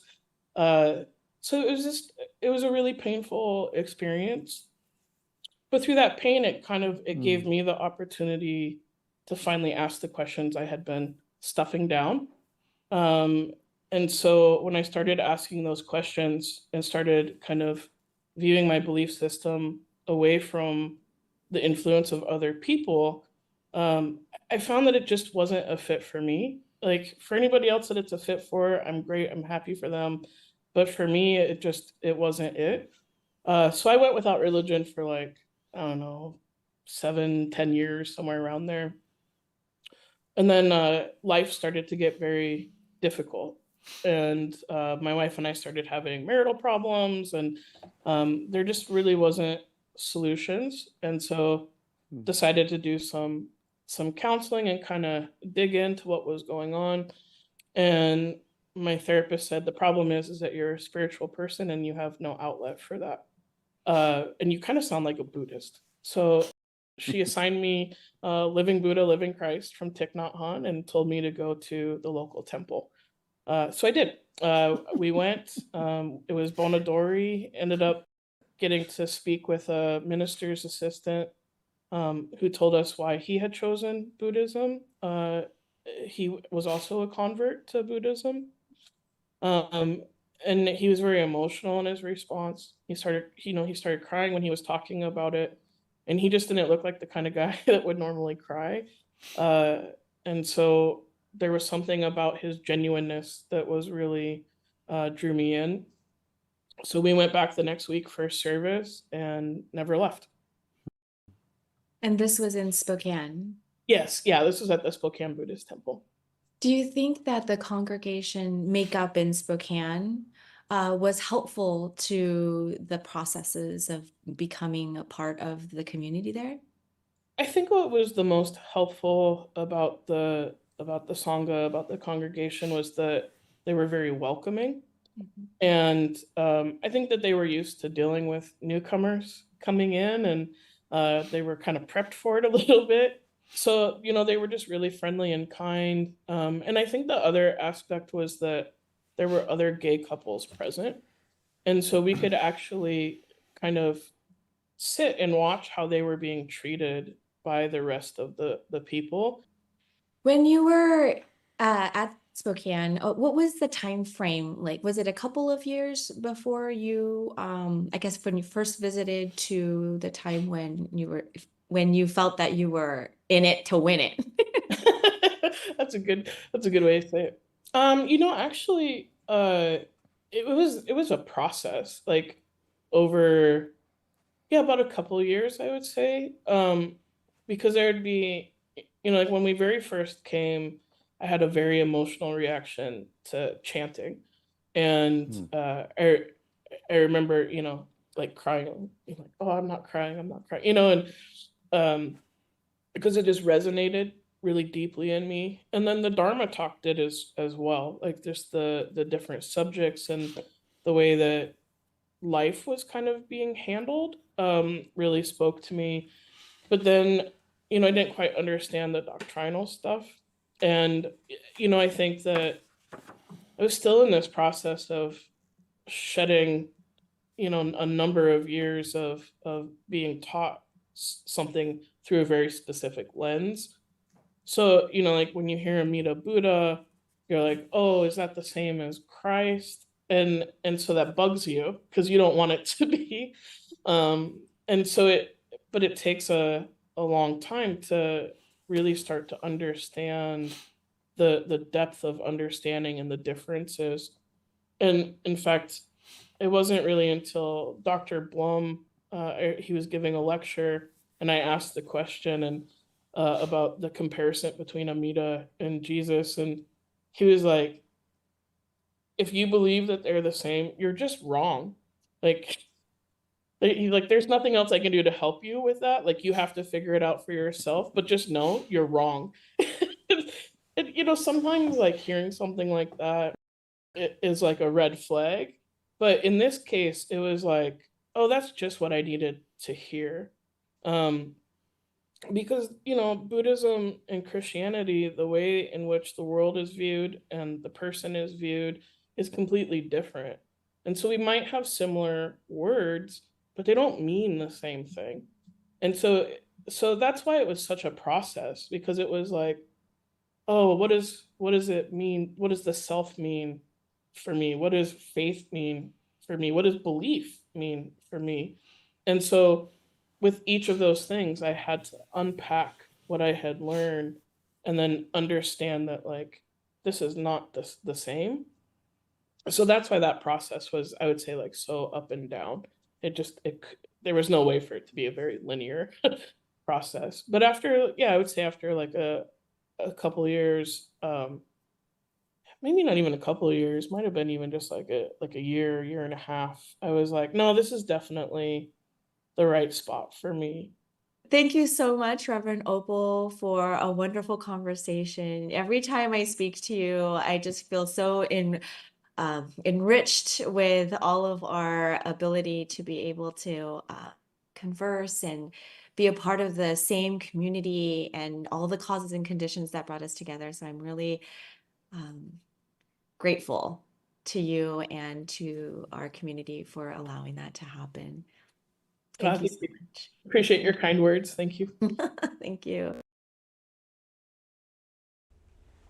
Thank you, Reverend Opal. I serve with Reverend Opal on the BCA Bookstore Committee. We work together on that committee and many, many others, and it's always such a pleasure speaking with her. And I wanted to especially thank you for your very personal share with us. It was just a really wonderful segment.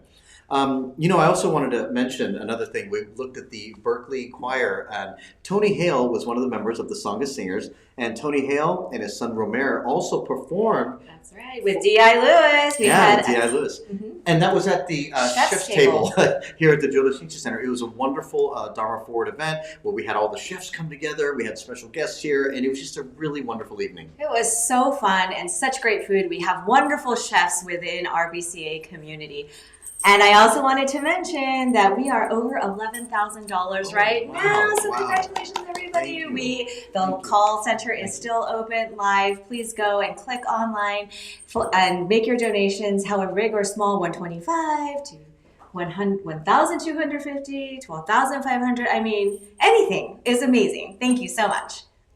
And next, we will be introducing Reverend Sakamoto.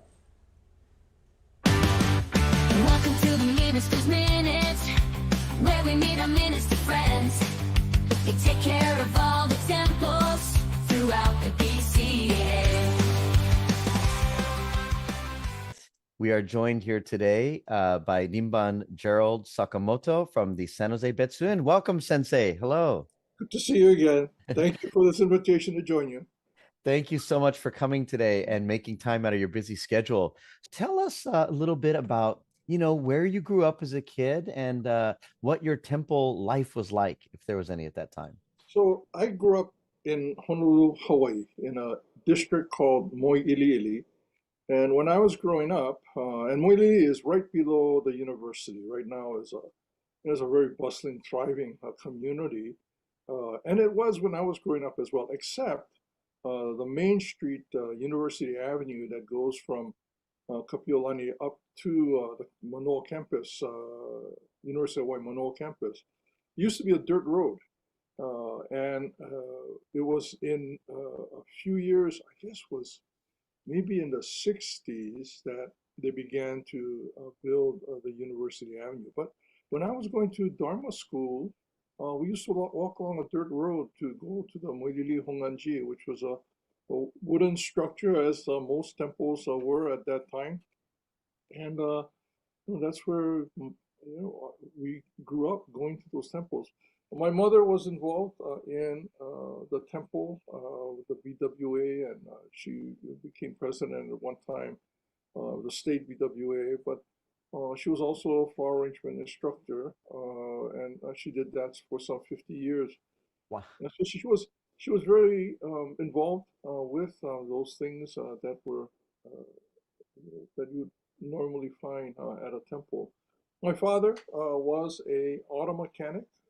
He and his partner started a business called Commercial Motors.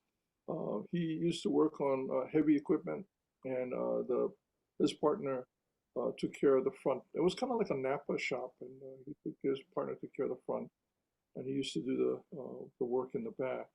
My father died of cancer, stomach cancer, when he was very young. He was 49 when he died, and so we kind of, my mom had to gather us up and somehow managed to get us all through school. All of us graduated from university. I went on to have not necessarily distinguished careers, but certainly something stable that we could all kind of rely on and be able to make our way through the world. You mentioned a big, big impact in your life with your father passing away. How old were you at the time, and how many siblings did you have? I'm the youngest of four. Mm. And, I was 11 when my father died. So it was, and the more I think about it now, how important that time was in shaping my understanding of, or shaping who I am, I think. And that's not that I became a minister, decided to become a minister when my father died, but his absence, I think, affected how I interacted with the world around me. And it wasn't always a good way. It was ways that kind of drew attention to myself. And so in part, doing things that would get me into trouble. And growing up, I think that loss, not really understanding, not really processing that loss, had long-term, I think, effect on who I was, or who I am, having to work through that over time. I wonder, and you mentioned how much it impacted you, but I wonder how much of that has taken an influence in your ministry as well, because as a minister, you must deal with a lot of tremendous loss with families. Yeah, here at the BCA, and I've been at BCA since 1986, so it's been almost 40 years. We've had, in that time, many, many funeral services. And the way that these services are conducted here at the BCA, when there is a death, the minister is often asked to participate in or conduct the Makuragyo service. And that's, of course, true of all temples. But at the Makuragyo service, we often conduct, it's an opportunity to begin to discuss preparations for the funeral service. And it's a time that we've been invited into a very important time in a family's life. And we get to learn about the family, we get to be a part of that important event in their lives, even if it's just for a short time. I feel fortunate that I've been invited to be a part of these experiences, these profound, important experiences. What would your advice be to a brand new minister that's like just now starting their career, based on all the experience that you've had? What are just a few key points that you would give them if you could advise them? I would advise the senior ministers to go easy on them. That's what I would advise. Allow them to find their footing. They're coming from a totally different experience, even if they're locally raised, right? I mean, they're no longer just a person of the community. They are in a position of leadership. They're in a position in which they hold tremendous responsibilities, not only for the temple, but for the people that come and sharing the Dharma, sharing the teachers. So my advice would be to the senior ministers, support them as much as you can, so that if they seem to be wavering, to help, support that, whatever they're looking for, whatever they're trying to understand. If there's any advice that I might have for a new minister coming into this responsibility, be open. No, I think that's wonderful advice, because sometimes you feel the burden as the minister, right? That you have to dictate the entire direction and everything for the temple, but in your openness, you can hear your Sangha and choose a direction together, maybe, huh? That's a wonderful way to look at it. So I'm going to change gears here a little bit, and I want to ask a little bit more about you personally. Do you have any hobbies or interests when you take off the robe at the end of the day, if you ever do? Yeah, so up until a few years ago, I was very involved in barbecue, and I have several cookers in my backyard that unfortunately have gone unused for some time. Barbecue, there's a couple of things that are really not good for you. One is that, it's red meat, lots of fat, which makes it delicious. And, without that fat, there's no flavor. As Emeril Lagasse used to say, fat is flavor. But that's no good for you.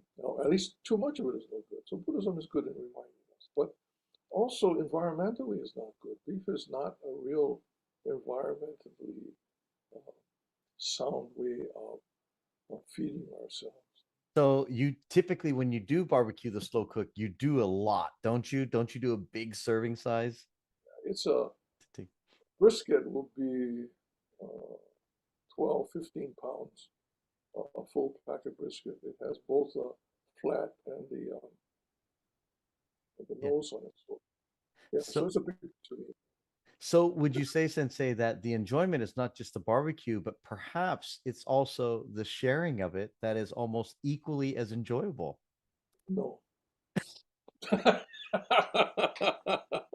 As a good neighbor, I should be slicing it up, passing it out to it. No, it's enjoyable when I'm able to share that as well. But so, in closing, Sensei, I know that you will be ending your career next year as a minister, and we thank you deeply for all of your years of service. Just really quickly in closing, then, what are maybe just a few of the things that you will miss most about your career in the ministry? it's a sangha, of course, right? When we retire, we've been in San Jose for almost 40 years. But when we retire, we'll have to move from this area. And that reminds me all the more of how important the Sangha has been to us over the years. Of course, when you start at a new temple, you don't know anybody, you don't know you're around. There's so many things you fall over, but through the many years, and I've been fortunate that I've been able to stay here that long, that we've been able to get to know each other, see families grow, to become a part of a community. And it's that I know we'll miss the most. Because all the other things that we do, conducting services, doing makuragyo, going out and talking to people, those are certainly important. But without the Sangha, I'd be talking to myself. What are some of the things that you appreciate most when you look back over your ministerial career? Of course, there's a lot of the work that we do that is really fulfilling. They leave a lot of wonderful memories, certainly, but learning experiences too. But it also are experiences that come from my personal family, people who are with me every day, that we have these conversations with, my wife, my two daughters, and my family from Hawaii as well. I have a daughter, Gwen, who lives in Hawaii. She's a daughter from a previous marriage. And she has two grandchildren. I have two grandchildren through her. And all of these family connections, relationships, support that that is so important to who I am and how I'm able to do my work. But so essential, the work that the family does and to support that minister and the work that that minister does. But they also lose out a lot too. There are things that, you know, as a minister, there are priorities that we have to work with. And so we, at times, are unable to, over a, you know, a 20, 30, 40-year career, there are a lot of family occasions that I have not been able to attend. As a minister, and I've been reminded, of course, by my family of how important those occasions that I have missed have been. You know, how much I appreciate what my family has been able to do in my absence. Well, Sensei, I am honored to be a part of your distant Sangha as well over all of these years that I've known you, ever since I was a YBA student. And I thank you so much for your service as a BCA minister. And again, I thank you for the time that you took out with us today. And we hope that everyone got to know you just a little bit better. So thank you very much, Sensei, for joining us today for this segment. Thank you. Thank you. Ministers are with us through connections, like the happiest moments, like our weddings in Kaneohe, or our funerals and our final moments. It is wonderful that these ministers dedicate their lives to spending them with us on our journeys through life. And we really appreciate all of the efforts that they give towards that. So thank you, Reverend Sakamoto, and all of our Ministers' Minutes. And next up, we have a few Temple Sangha moments. What is special about the Palo Alto Buddhist Temple? We have a beautiful Onai-jin, like each temple in the BCA. We also have a well-stocked library. We even have a beautiful bench in our garden.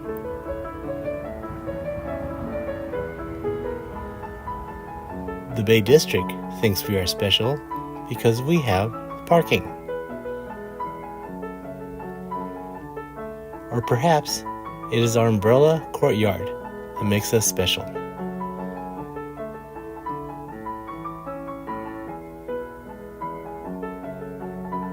Maybe it's our resident minister, Reverend Dean Koyama, and his wife, Linda.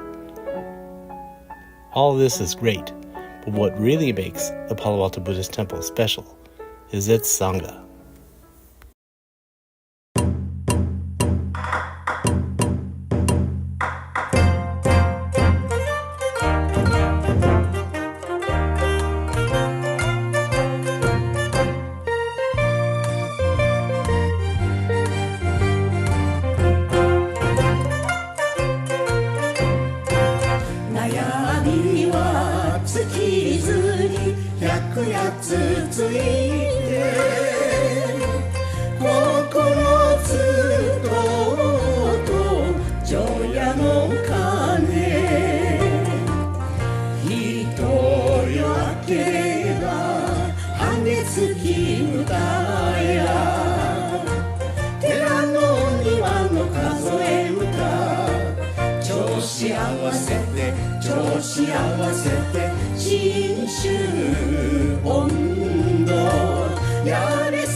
ろうか言って踊ろうか新種温度やれそれそれ新種温度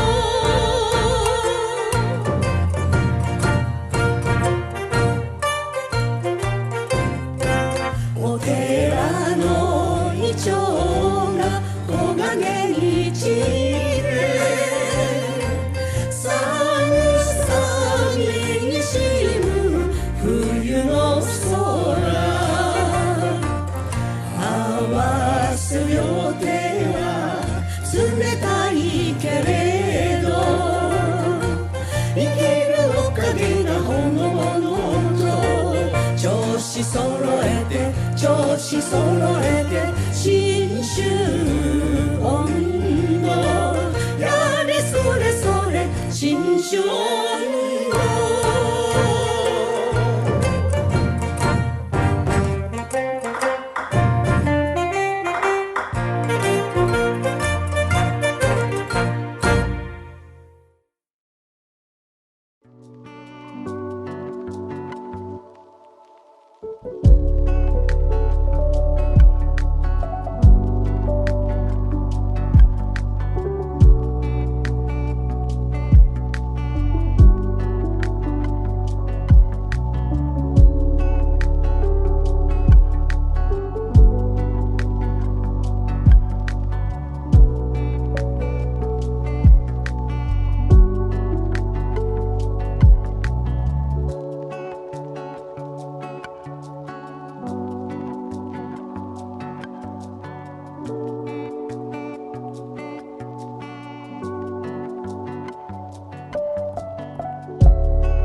I'm Misaya Abiko. I'm the choir director of the Buddhist Church of San Francisco. I was born in Stockton. I'm originally from Brentwood, California. It's in East Contra Costa County. Right now I'm living in San Francisco and sometimes in Sebastopol, California.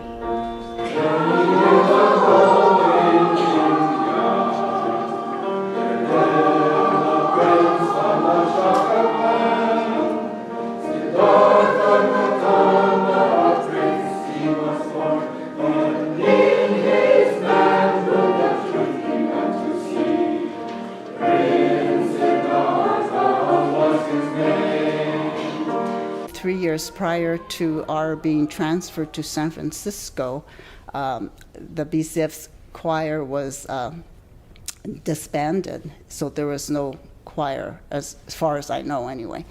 And then about a year after we settled here in San Francisco, I was asked if I would be interested in starting up the choir again.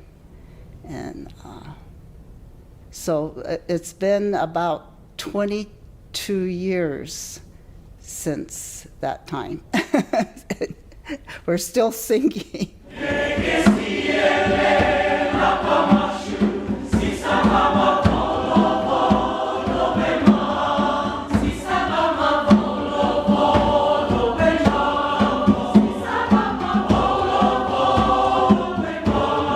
The GAPA chorus stands for the Gay Asian Pacific Alliance. And how it started was one of the choir members was a member of that chorus. And so I thought, oh, great, we could get to know our community neighbors and invite them, and we could sing together. And that's what we did. And they were so gracious and just being willing to even come over here for rehearsals and early morning warm-up.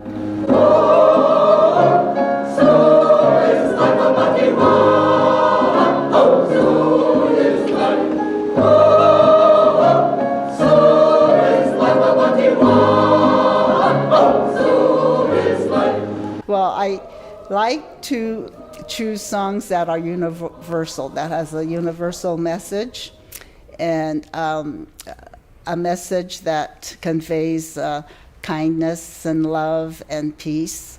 And I like songs too that address social justices.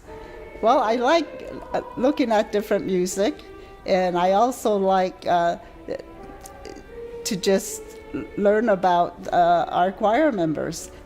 You see them at service, but you don't really get to talk to them as often as you like.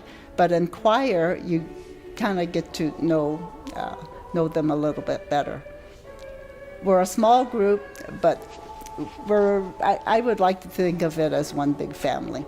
So it's a lot of fun in that sense. I think music is a universal language. We've heard that before. And so hopefully music will be a big part of all the Buddhist churches of America.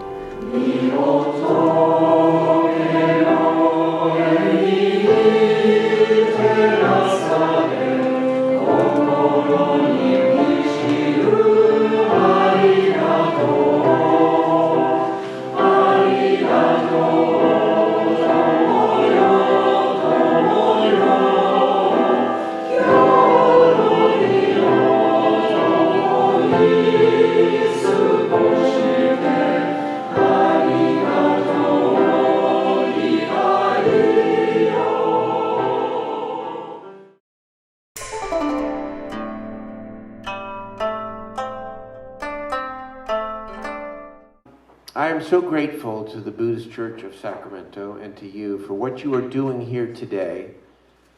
It is more rare maybe than we realize, and thus noteworthy and powerful, when one group holds an event and a fundraiser exclusively for the benefit of another aggrieved or suffering group that they have no obligation, because the Buddhist Church of Sacramento is saying to the Ukrainian people that we care about your suffering. And as the mayor said, we are raising money. 100% of the proceeds raised from our event today will go to the nonprofit Ukrainian Heritage Club of Northern California.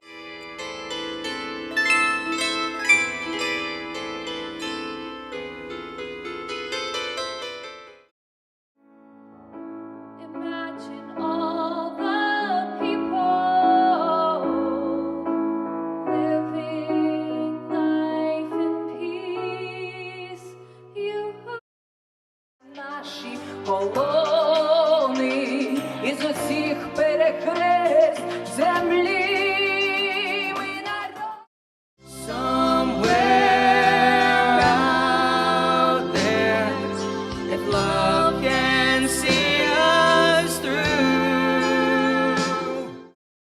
people are, holed up in their homes and not able to visit with each other. So we decided that we wanted a special service that we can offer mostly for our seniors, because a lot of them are not coming out on Sunday just because of all the people that's here.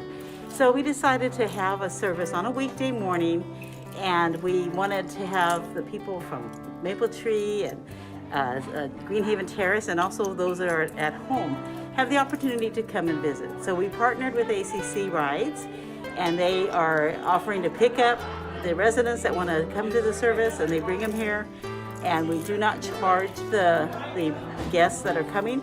And our ABA, our Adult Buddhist Association, they are funding the rides program for them.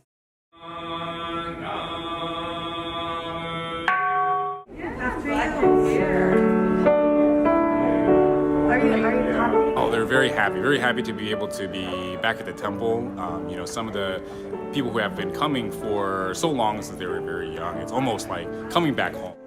We also give them opportunity after service to visit with each other, and we provide them refreshments and tea and some snacks to take home with them.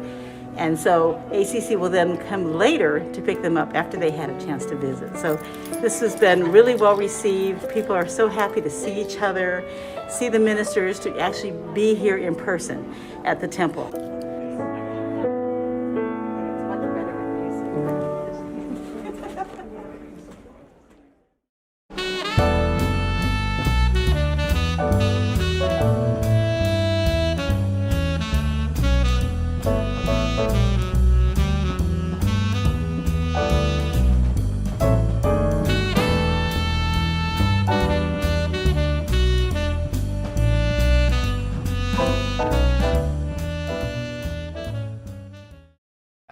In a special church service here in Sacramento, Reverend Ahi Hironaka shared his feeling of helplessness as he watched the deadly fire sweep through historic Lahaina town. Reverend Hironaka admits to feeling guilt and shame over his inability to save precious temple artifacts. When you see the pictures he shared at the Sacramento Buddhist Church, you'll understand why he and his wife and children were lucky to escape with their lives. Now, 7 months later, Hironaka still feels sadness, but also deep gratitude. We don't feel we are alone, lonesome, but we feel supported by all over the world. I just humbly bow my head.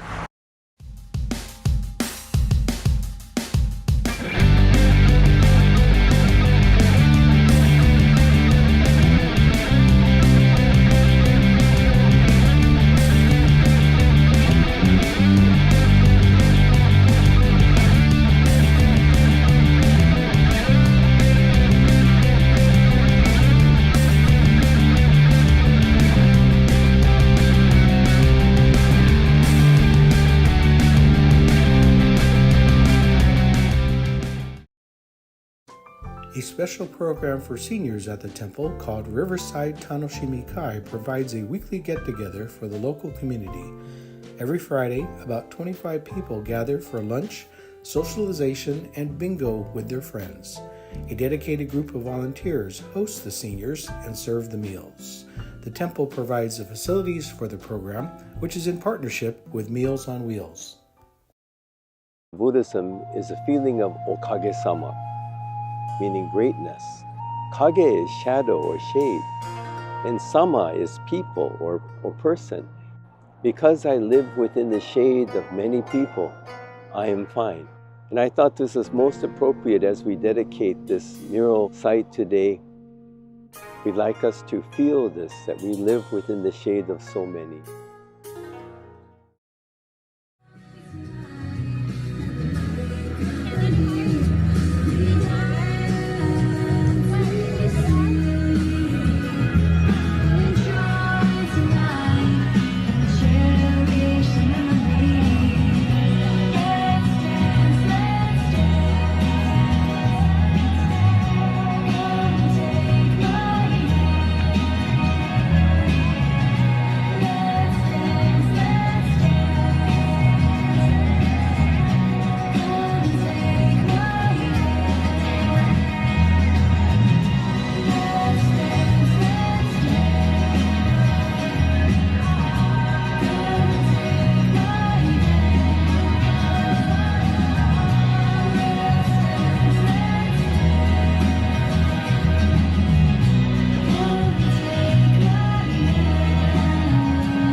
Thank you very much. Hey, you saw that last video, the Sacramento Betsuen. That's where I'm from. I'm a member of the Sacramento Buddhist Temple, and it's such a wonderful honor to be a part of all of those amazing projects. And you saw the benefit concert that we did for Ukraine. That was one of our really, really great projects. We had performers come in from different places, and it was just a really amazing event to hold. As we move forward, let's take a quick check-in with the people in the call center. I think we have some of the special visitors there as well. Let's check them out. Hello, everybody. Here we are live back in the call center. We have our wonderful ministers and our BCA staff all with us today. Wow, wave hello, everybody. Wave hello. Wave hello. Yay! There we go. Awesome. All right, we can bring it back. Keep her busy. Room. So thank you very much for joining us. As you can see, they were all part of that service this morning in San Francisco, and they all came back to the Jodo Shinshu Center. Their day is not over, and we really, really appreciate them stopping by, and we also appreciate our hardworking volunteers, and we appreciate all of you for sticking with us. What time is it? It's like 3:45. We still have a lot of show left and a lot of temples to cover, so let's get right to that as soon as possible. We've got Oxnard and Pasadena up next. つぼみをあげよう庭の花水木薄紅色の可愛い君のね果てない夢がちゃんと終わります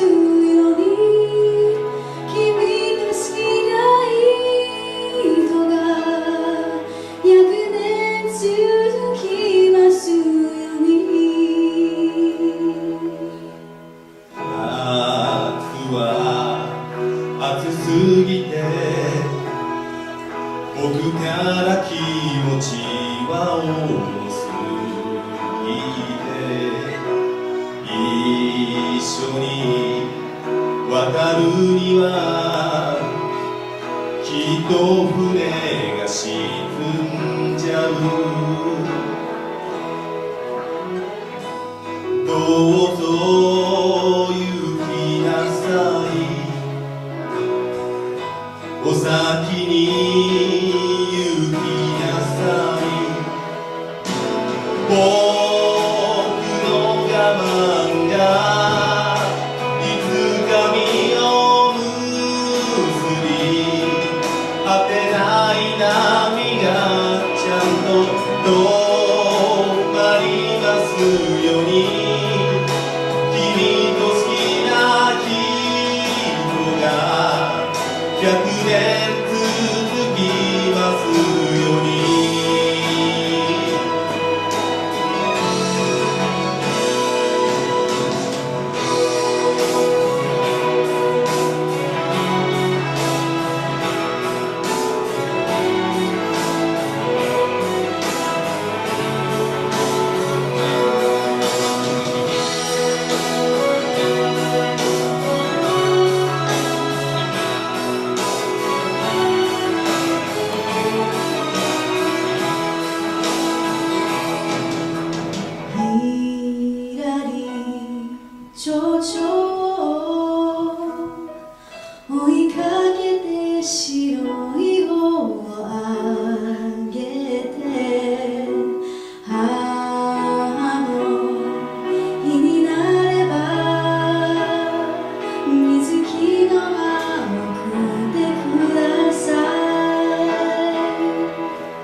100年続きます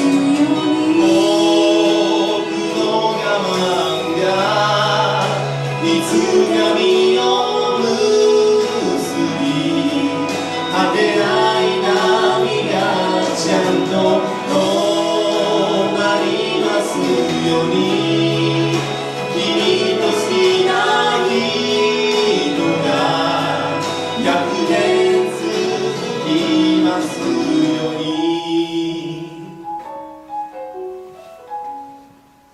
君と好きな人が100年続きますように。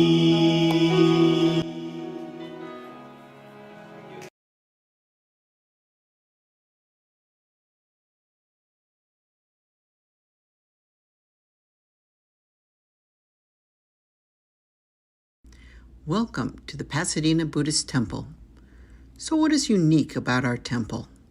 First, we were established after World War II in 1948 by Japanese and Japanese Americans who chose to live here, many who were new to the area. Second, we had a tea house. In 1964, the 14th generation headmaster of Urasenke School donated a 4.5-mat tea house to our Pasadena temple to help promote the philosophy of Chanoyu, the way of tea in the United States. This tea house was given the name Seifuan, Arbor of Pure Wind. Our temple may be the only BCA temple to have received such a gift. For many years, the temple and tea school, Seisakai, maintained a close relationship. In 2010, the tea house was donated to Huntington Library and Gardens for their expanded Japanese garden. While it was here, the tea house was surrounded by temple buildings and not easily visible from the front of the temple. The temple itself was set back on our property such that many could drive by and never know the temple was there. After the donation, all that remained was the tea house sign. In 2019, our temple began a 4-year collaboration with artist-in-residence Alan Nakagawa through the auspices of Side Street Projects. He took his inspiration from the Invisible Tea House and came weekly to listen to volunteers and members and create artistic expressions for the unique role that the temple played in the neighborhood and lives of the new Sangha formed by those returning from incarceration camps. He developed 20 projects over the years, including oral histories, podcasts, photo archives, a Sangha succulent wall, 2 videos, art installations for Pasadena Art Night, and panel discussions. We will conclude with 2 excerpts from his video, Oto equals sound, Banashi equals story. Mr. Nakagawa composed the music, edited the interviews and images for this video. So if you talk to a lot of Pasadena folks, you find out that they all went to Gila. So we stayed in Santa Barbara for 3 years. Then we ended up in Pasadena, California in 1948. When we were growing up, it was always Monterey Park / East LA, Torrance, Gardena, and West LA, Crenshaw area. You never talked about Pasadena, never.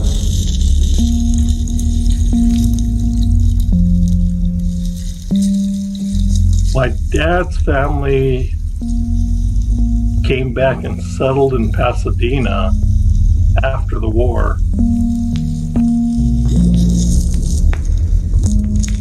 See, and I was at that age where we never had adult supervision.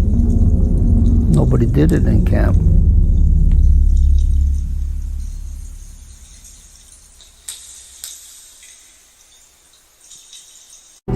For our parents to build a church like this facility we have here. After the war, nobody's got any money.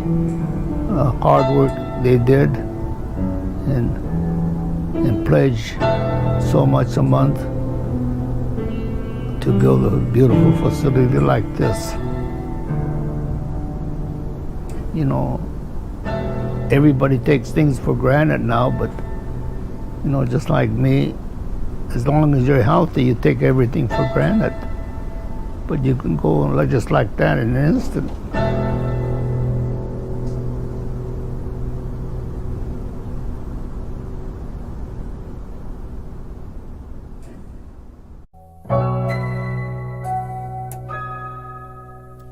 There's no special way to drink the tea, really. And so it's saying, don't separate the sacred from the mundane. Same thing with the garden. It isn't, the sacred isn't over there and the ordinary here. Find the sacred within the ordinary. And that's what Buddhism is trying to teach us, that what is most sacred and important is this life we're living right now. You can find it right here.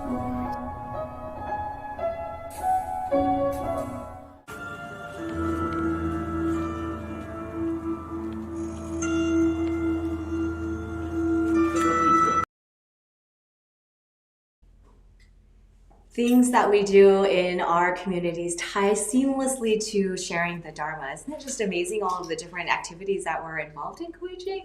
One other thing I wanted to update on is down in the call center, we just learned that we are over $16,000. Nice. Thank you so much, everybody, for your generous donations. Also wanted to mention that if you're not watching this live, the links will still be active later. The call center will unfortunately be closed at the end of this program, but please do link and go ahead and go to the QR codes to be able to support BCA.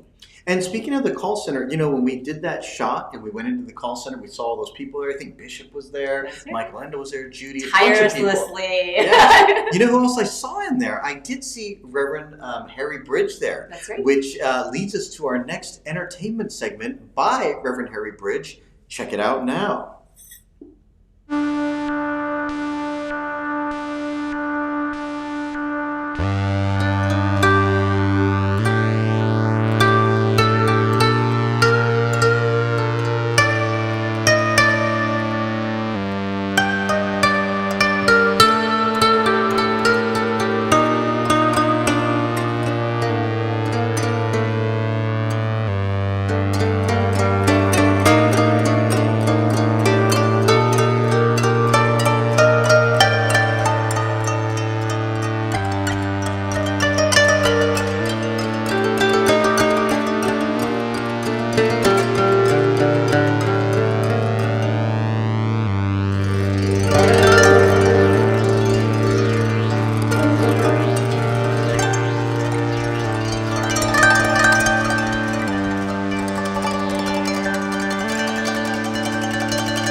In the early 1900s, Japanese immigrants in the Santa Clara Valley felt something was missing in their lives.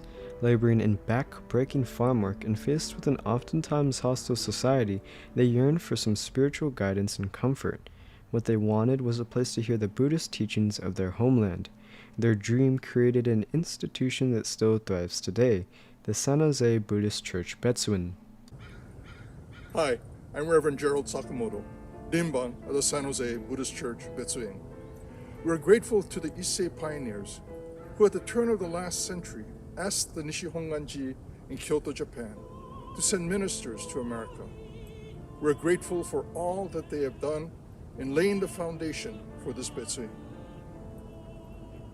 The Santa Clara Valley was one of the most fertile areas in the world, where a wide variety of crops flourished in the rich soil. Strawberries, prunes, pears, apricots. Shin Buddhism also bloomed here. The first temple was constructed in 1913 by master craftsmen the Nishi brothers. More than 2 decades later, just a few years after the Great Depression, the Sangha decided to build a larger hondo in the style of temples in Japan at a cost of more than $33,000, a huge sum for the members, most of whom were farmers. The Nishi built a beautiful structure that is a local treasure and pride of the local Sangha. In the late 1950s, the Sangha added an annex building that contained a multi-purpose room, stage, classrooms, gymnasiums, an education building for Dharma school, and an office. From its earliest days, the temple tried to meet the needs of the members, offering judo, kendo, ikebana, and basketball, Dharma school, Japanese language school, YBA, Buddhist Women's Association. The temple was a community center and a sponsor of Japanese cultural activities. Over the years, more activities were added.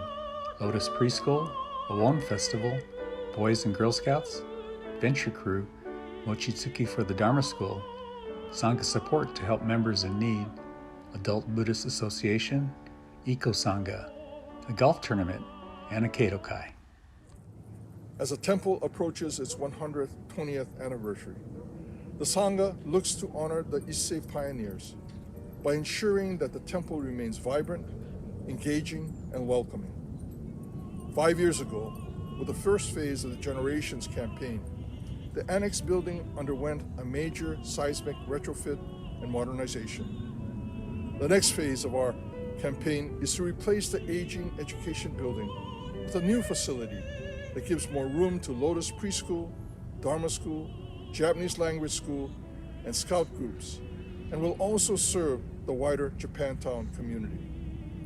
The temple is also engaged in creating a vision of the future, one that offers the Betsuin as a place for everyone to find relief from the stress and problems of everyday life, and preserves our traditions, but at the same time reaches out to the wider community.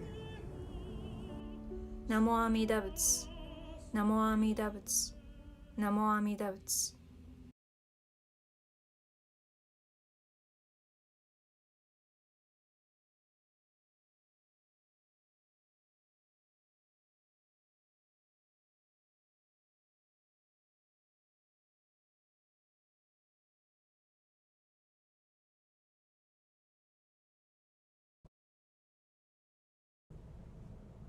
It is so great to see the Fresno Betsuin building up. My dad was part of the process while they were doing the long journey that they had to get to the finished product, and it is beautiful and amazing and so futuristic. It's really nice to see. You know, I've been a junior YBA advisor for many, many years, and we've been driving our kids from Sacramento to the Fresno Betsuin for their Central Cal Conference, which is held in November, and we've been going for as long as I can remember, decades and decades, so it's always nice to visit Fresno. The Hondo is beautiful. It's an amazing structure. Let's move on to here. Let's see, where are we going next year? Vegas! We're going to Vegas, guys! Do you feel like it? Let's go! Let's go to Vegas!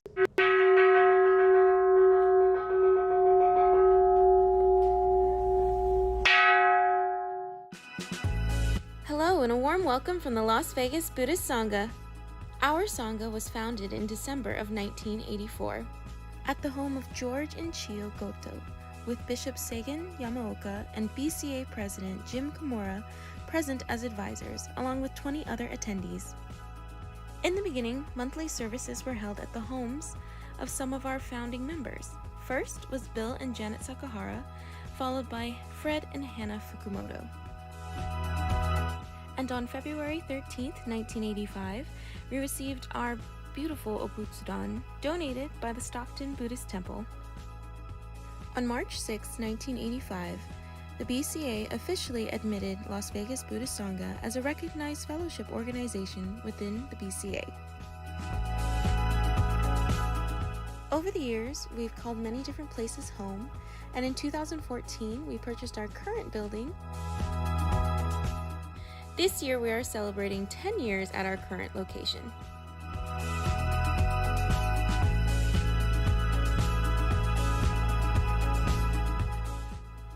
Next year, in 2025, we are celebrating yet another huge milestone, our 40th anniversary.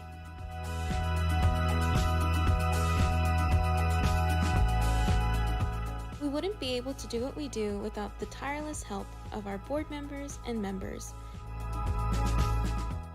Our services are held twice a month on the second and fourth Sunday of every month.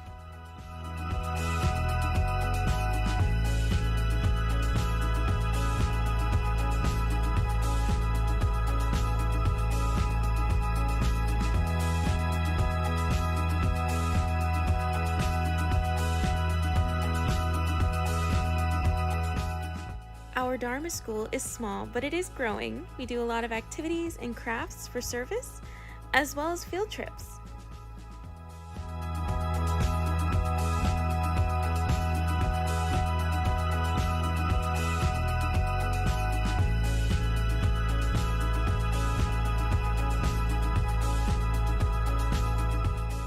In October of 2020, the Las Vegas Buddhist Sangha BWA was accepted into the Southern District BWA. In that following month, in November, we were accepted into the Federation of BWA. Our BWA members are an essential part of our Sangha. They help with countless fundraisers and events. Another piece of exciting news, one of our minister's assistants completed Tokudo last year. Congratulations to Reverend John Mullins.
Our largest fundraiser of the year is our Obon Festival.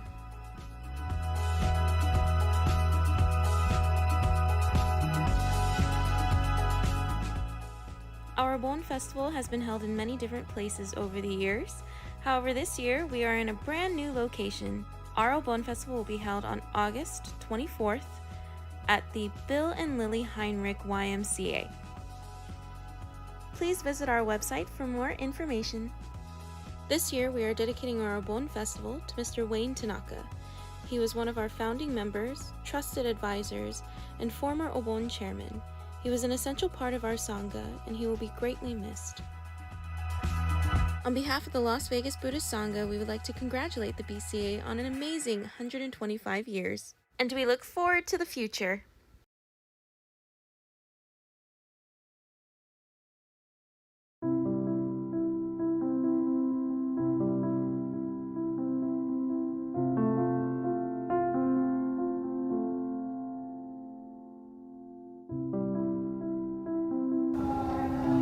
OCBC has had a positive impact on me because There's always new things to do and new things to learn, and I'm always meeting new people and doing different activities.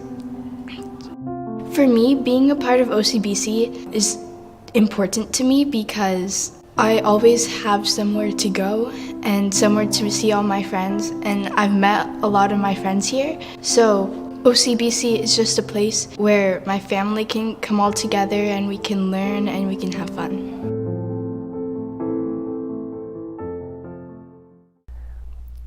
It's sort of in the fabric of my life, and it's with my friends, it's with my social life, my basketball, it's everywhere. So it's hard to imagine, something not being there. We've met so many wonderful people, and they have been so supportive and welcoming. If we need, any help, they're there to support us, and it's just, like a second home to us. The first day I came to OCBC, of course there is no one I knew, but very welcoming. And just creating a compassionate environment. All of those programs here at OCBC, they matter. They make a difference in people's lives. And yeah, I'm really proud to be a part of some of those. It's just everyone putting their own wants and desires aside and becoming part of something bigger than themselves. And everybody's doing a little part, and it's something huge. OCBC is very, very lucky at the youth we have. We have a very large Dharma school. We've got a lot of energy. We couldn't survive without the Boy Scouts and Girl Scouts helping us. So I think there's a lot of energy and a lot of family, and there's deep roots in the community. And so I find that very meaningful and helpful as well.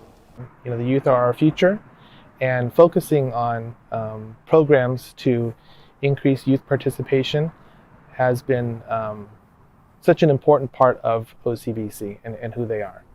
All right, well, thanks to Junior YBA, I've made a lot more friends, not just here at OCBC, but also in other parts of California. Junior YBA has helped me connect with people down in San Diego, people at Senshin and Oxnard. So yeah, I feel like Junior YBA has helped me make a lot of new connections with people and helped me become a better leader. When children start in Dharma school, they get exposed to some of the teachings, just the way we do things, doing gassho, doing oshoko, chanting, coming to the temple. All those are really important foundational activities that hopefully will carry them into their adult life where they feel comfortable. If you hadn't done those things as a child, then it's really hard to try to do them as an adult. I think that the organizations at OCBC contribute to building a community because there's a lot of intergenerational interactions that you see in a lot of these organizations, or I think a lot of these organizations do a good job of teaching culture. Is Obon. Ever since a young kid, I've really enjoyed Obon and hanging out with my friends. We've always had the shaved ice, dongos. It's always been great food there, and getting to hang out with my friends for a whole weekend is pretty cool. Hanamatsuri brings friends, family, and welcomes the community to watch and participate in the activities. Also, food is, of course, enjoyed by all. For the members, they come out and work very hard for their various organizations. This has created, I feel, has created a really close OCBC community. At both those events, for the first time in a long time, I experienced joy. Just true happiness in volunteering yesterday, being a member of the Sangha, helping others out, attending all the demonstrations, getting a sampling of everything, playing games at the family picnic and sitting down and meeting, new people. It was honestly something that had been missing in my life for a long time. And Buddhism really is for anybody. And so what we have been doing, and I think OCBC is one of the temples in the forefront of crafting something called American Buddhism. And what we are doing is adapting the Buddhism that came from Japan, the Jodo Shinshu Buddhism that we now call Shin Buddhism here, to an American society, because America and Japan are very different countries, but the teachings transcend all cultures and all people. And I think OCBC is unique in the way that we have multiple ministers and multiple speakers. A lot of temples have like one head minister, so there's a lot of variety. And I think the Sangha really appreciates different viewpoints from different constituencies. I would describe OCBC to a new visitor or somebody who approached me and was interested, again, that tolerance, inclusivity, compassion are all things that they will find at OCBC. But it's also a place where you're not asked to believe in anything but yourself. It will introduce you to the three jewels, the Buddha, the Dharma, what the Sangha is, and you will begin to learn about the Four Noble Truths, and that you will only be welcome.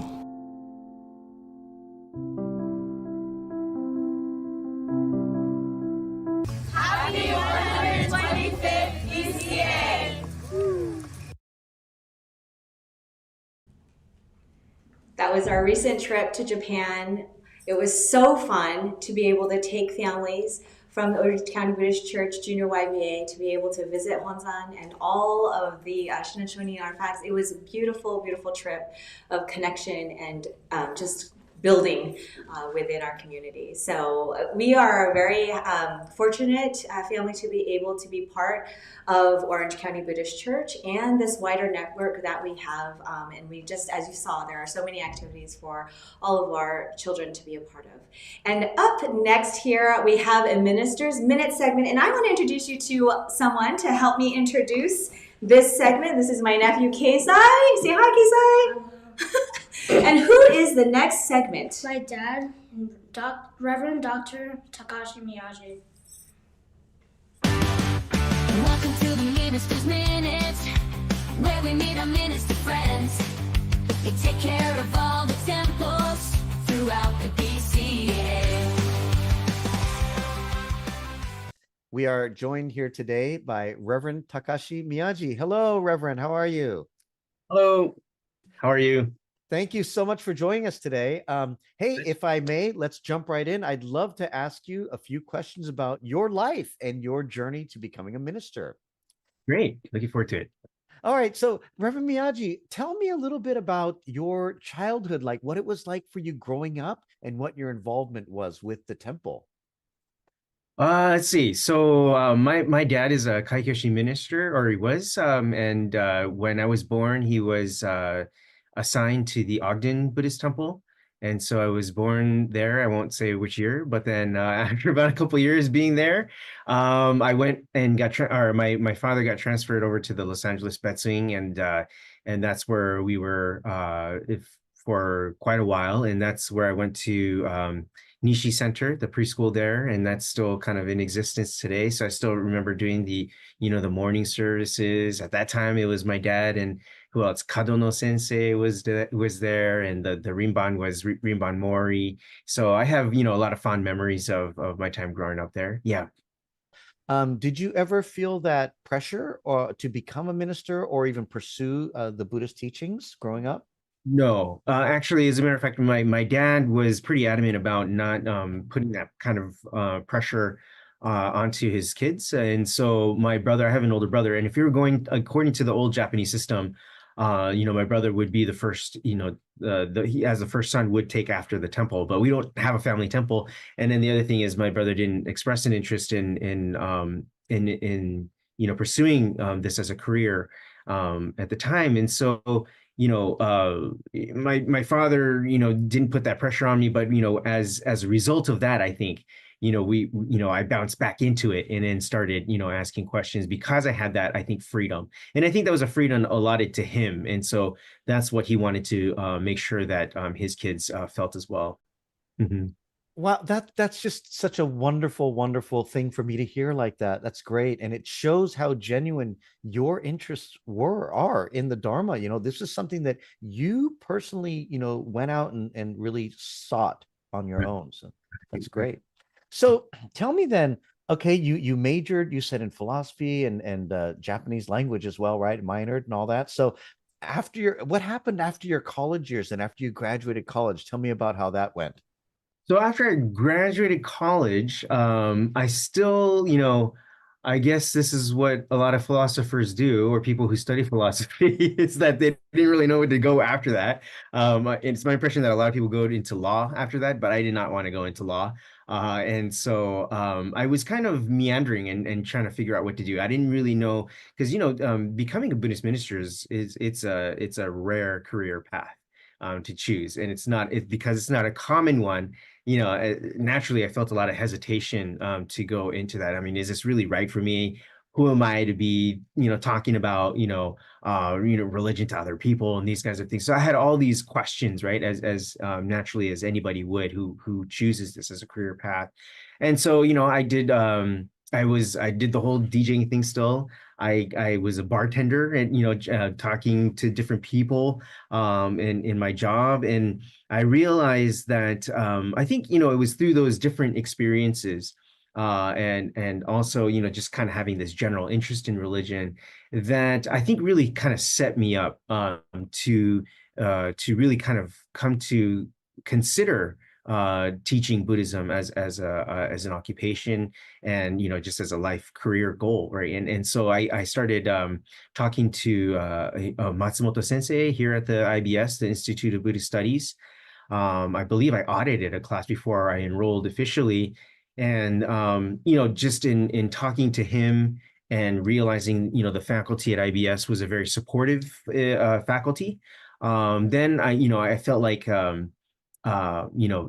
I could really get an education here and then kind of pursue Buddhism as a career. Mm-hmm. So how do you hope people will start to view Jodo Shinshu in this country? I mean, do you have any hopes on or things that you hope people would see differently, perhaps, or anything like that? Yeah, I think people have an idea of what Buddhism is. People have an idea of what Buddhism should be, or expectations, I should say, maybe I should say.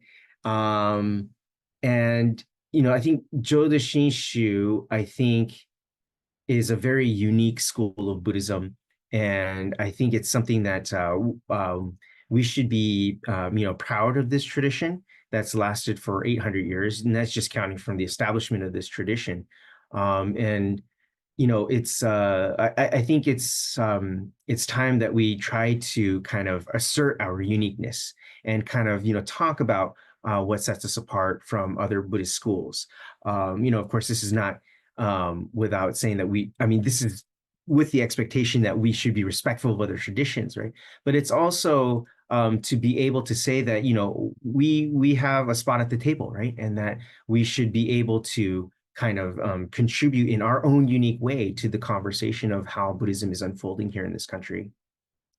I wanted to go back and talk about how you began your actual ministerial career after your studies in Japan and getting your master's and your doctorate. Tell me about what happened after that. Let's see. So through my studies, there was kind of another thing that I had to do, which was the ordination process. And so that was, the Tokudo and the Kyoshi, which is kind of like a two-step process in order to become a minister, ordained minister.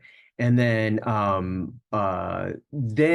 wasn't quite done with my my studies yet with my dissertation, but I felt like, if I started my path as a, Kaikyoshi minister, as a minister overseas, that would, help in my studies. And so I kind of left Japan a little bit early and then went to become a Kaikyoshi, and I got assigned to the Tacoma Buddhist Temple in the Northwest. And that's where I was for about 3 years before coming back down to the Bay Area. And so that was, you said around 2017, how your first assignment in Tacoma Buddhist temple, that's in the Northwest. And then you mentioned your second temple assignment was where? Southern Alameda County Buddhist Church, which is in Union City in the Bay Area. Yeah. And that was in about 2020, you said, right? 3 years later. Right. And that's where you currently serve now as the resident minister, is that correct? Yeah.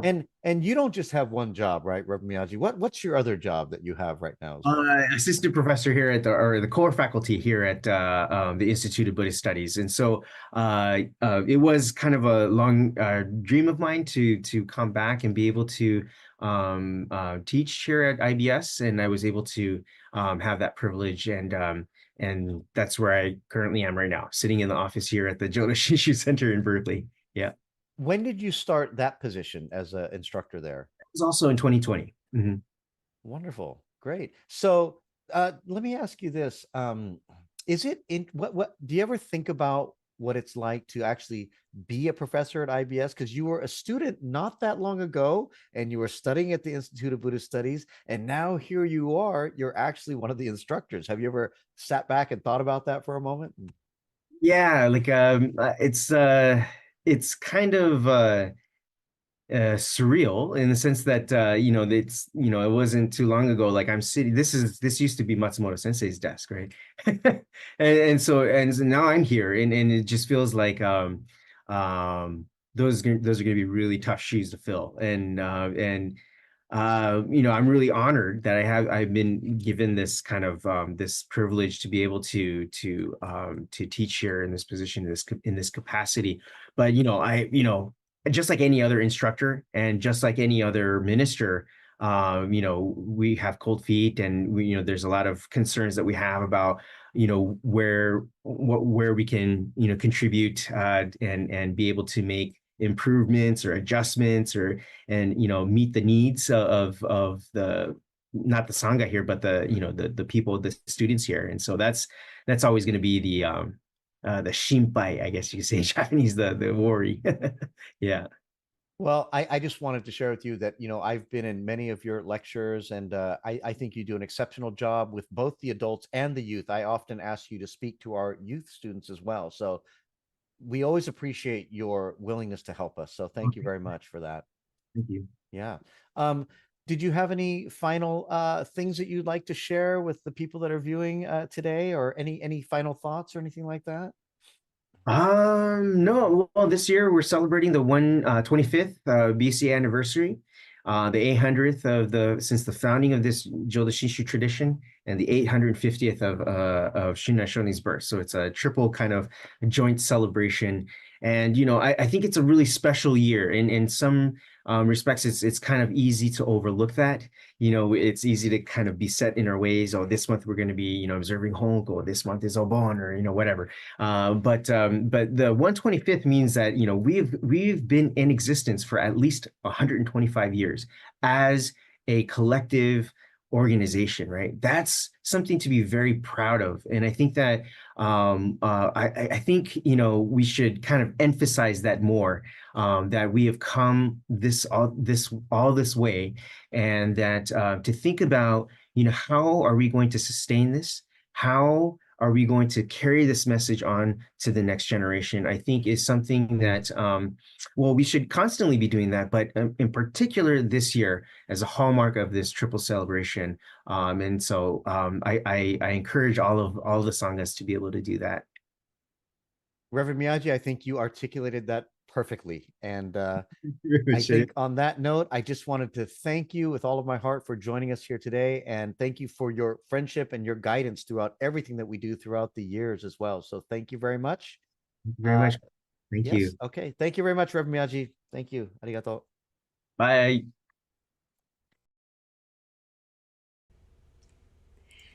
Thank you, Reverend Dr. Takashi Miyaji. I will eventually get used to saying that someday.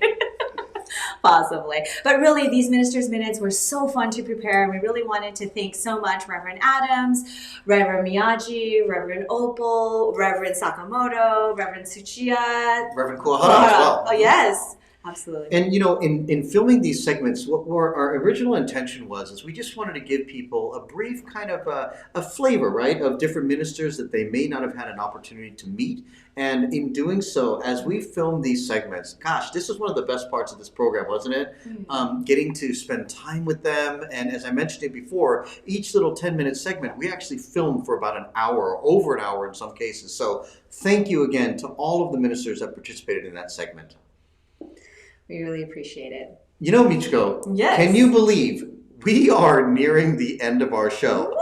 I know. Those of you that have stayed on with us, thank you. Thank you so much.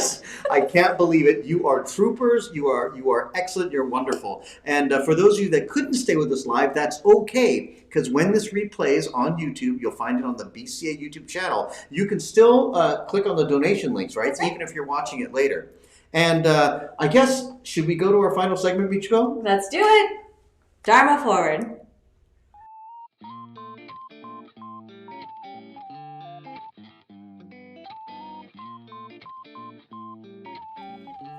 These letters came attached to donations we received at the BCA Endowment Foundation. How special that we have had meaning to these beautiful lives. So one of the wonderful things I think about when I'm here in Japan, whether I'm here back in the US at Temple, is just the generationality of how this teaching is passed from one generation to the next. And even if you're brand new to the Temple system, that you're starting a new generation. You to your children, you to your friends. And it's just this network that builds up because we share in these teachings together. So why is it important to support BCA? Therefore, we're reminded that the BCA purpose is to provide support to those Jodo Shinshu followers by creating value to our local temples and churches. This continues to be a focus for BCA leadership. The donations that are being received through the Dharma Forward campaign are being used for that exact purpose, investing in programs and initiatives that ensure Shin Buddhism is a flourishing Buddhist tradition where the Nembutsu teachings are shared in perpetuity, where programs are in place to support and develop an engaging ministry, and where BCA can support Buddhist education, outreach and technology, and facilities upkeep and maintenance, so that our inclusive communities at each of our temples and churches can cultivate peace, understanding, and compassion for everyone. BCA is the platform where the combined voices from our 8 districts and 59 temples and fellowships articulate a common strategy for moving forward into the future. Not an easy job, but one that can help clarify and focus our discussions when it comes to decisions on things that matter most. So 75 years ago, the Institute of Buddhist Studies was established by Japanese American Buddhists who really understood the importance of education to make sure that the Buddha Dharma would be spread in the West, in America. And that project was really supported by the whole BCA community. So we sort of inherit that history, and today IBS has a community of really brilliant scholars who support ministerial education, not just through the study of Buddhist history or doctrine, but also through practical skills, through pastoral education, through helping ministers become, have better people skills so they can better support their sanghas and their temples. And we're training sort of the next generation of ministers and scholars. Some of our graduates go on to universities to get a PhD, such as Chugakko, and then they come back and they continue to serve our community. And being engaged with not just the ministerial side or the BCA side, but also the academic side of Buddhist studies really helps legitimize BCA, it helps legitimize Jodo Shinshu, it helps legitimize Buddhism in America. And so the professorial chairs are investments, they're endowments that really help create a stable source of revenue to support our faculty. And not just the faculty salaries, which is important, but also the work of the faculty more broadly, their public scholarship, the books that they write, the articles that they publish in popular Buddhist magazines, lectures they give, Dharma talks. All of that stuff helps spread the Buddha Dharma in America and is deeply important to what we do here at IBS. Many people come to study at the Jodo Shinshu Center, not only from within America, but also from overseas. We believe that by having ministers, temple leaders, and members, including youth, gather together to deepen their Buddhist studies, the Nembutsu will spread further. In addition, it's always nice to meet and talk with others over a delicious meal. We are very fortunate and want to thank the many top chefs and volunteers who have helped us with our events. We hope that those who visit the JSC take back many memories of the meals along with the many friendships that they have made during their stay. We are proud and grateful for our 125 years of sharing Nembutsu in America, and we look forward to the next 125 years together with you and your support.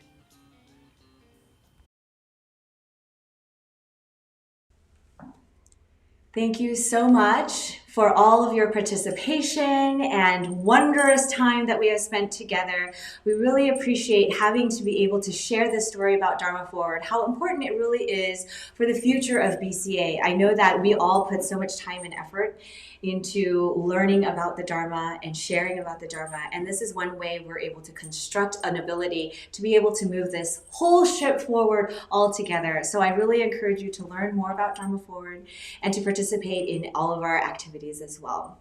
And I know we talk about BCA, but the true inspiration behind this entire event was the temples. And that's all of you. All of the temples and the temple members and leaders and volunteers that work so hard. There wouldn't be a BCA without all of you. So this was our tribute to all of you. So thank you for submitting all of your content and your wonderful activities. And you know, we are at the formal end of our show today. So again, yay, thank you so much. We have too many people to thank. Okay, so many people. So but many. I got to thank one, and that's the man behind the camera right here, Kelly Gartman. That's my guy from Sacramento. He helped me edit all these videos, produce, get everything going. So Kelly, thank you so much. Thank you so much, Kelly. Who else do we have to thank? We have so many folks, but I do want to give a special shout out to Ellie Mizushima, who is here with us today as well, working some cameras and doing some live shots. And then, of course, we have the call center folks. We wouldn't have been able to do all of the calls without you. We are at over $20,000 in donations today. Nice. So thank you so much, everybody. And also all of the staff members that stayed here at the Jodo Shinshu Center to help feed us and take care of us. Judy and Pam and everybody else. Again, there are too many thank yous to list individually, but again, I just really wanted to emphasize, we really wanted to make this a showcase for all of the temples. I have gained so much wonderful experiences by getting to meet people from all different areas, so that's been the greatest part of my job. It really has. Without everybody's participation, without meeting all of you, without those interactions, it just wouldn't be the same on the journey. And so I really appreciate everybody that I've met along the way, and Koichi, thank you so much for your time too. This guy I've known for a really long time. And that's what I was going to, you stole my thunder. I was actually going to thank you as well for joining me on this journey. This began just as an idea, two friends talking on the phone, and we said, let's do it. And the date, September 1st came. This is the actual founding day of the BCA. So we are on the actual day, 125 years ago. What an amazing achievement. It is an amazing, amazing achievement. 125 years. So let's close out the show. We have a few upcoming announcement slides that we'd like to show, and we would like to play two last videos. One of them is the promotional video for next year's National Council meeting. So that's going to be in the Bay District. And then we're going to end the show with the culmination of Obon celebrations, dancing to the Lantern Song, which was a song commissioned by the BCA Music Committee. And we'll finish out the show with those last announcements and videos. So thank you so much. Bye-bye, everybody. Thank you.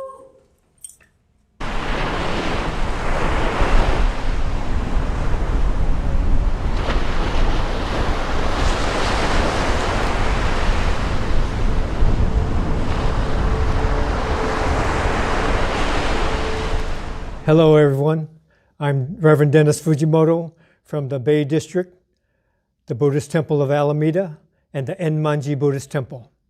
The theme for the 2025 Buddhist Churches of America National Council meetings is A Promise Shared. A promise shared might be my promise to mom and dad or to grandma and grandpa to support the temple and the teachings just as they did. A promise shared might be my promise to help the Nembutsu path reach others who I may never know or meet in the infinite future. A promise shared might be the vow of Amida to embrace all beings. A promise shared is infinite wisdom and compassion moving through the universe. Welcome. Did you know that the Buddhist temple of Alameda sits in an old Victorian house that is over 107 years old? Did you know our temple members painted our Onaijin ceiling panels? Did you know Shinran Shonin comes to our temple? Namanda, namanda, namanda, namanda. Welcome from the Palo Alto Buddhist Temple. Welcome to SACBC. Welcome to the Buddhist Church of Oakland.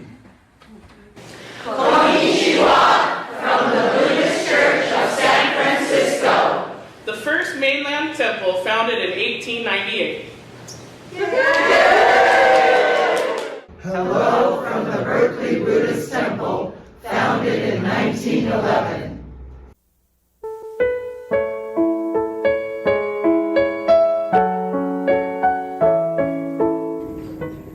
Welcome to Berkeley Buddhist Temple.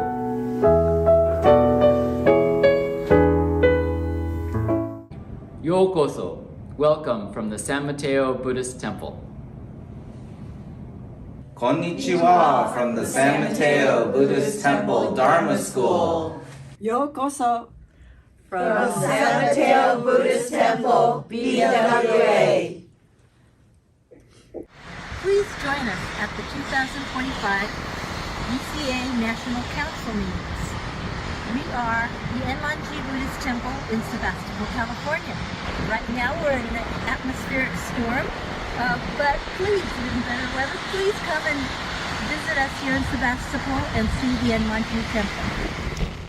Welcome from the Bay District Council.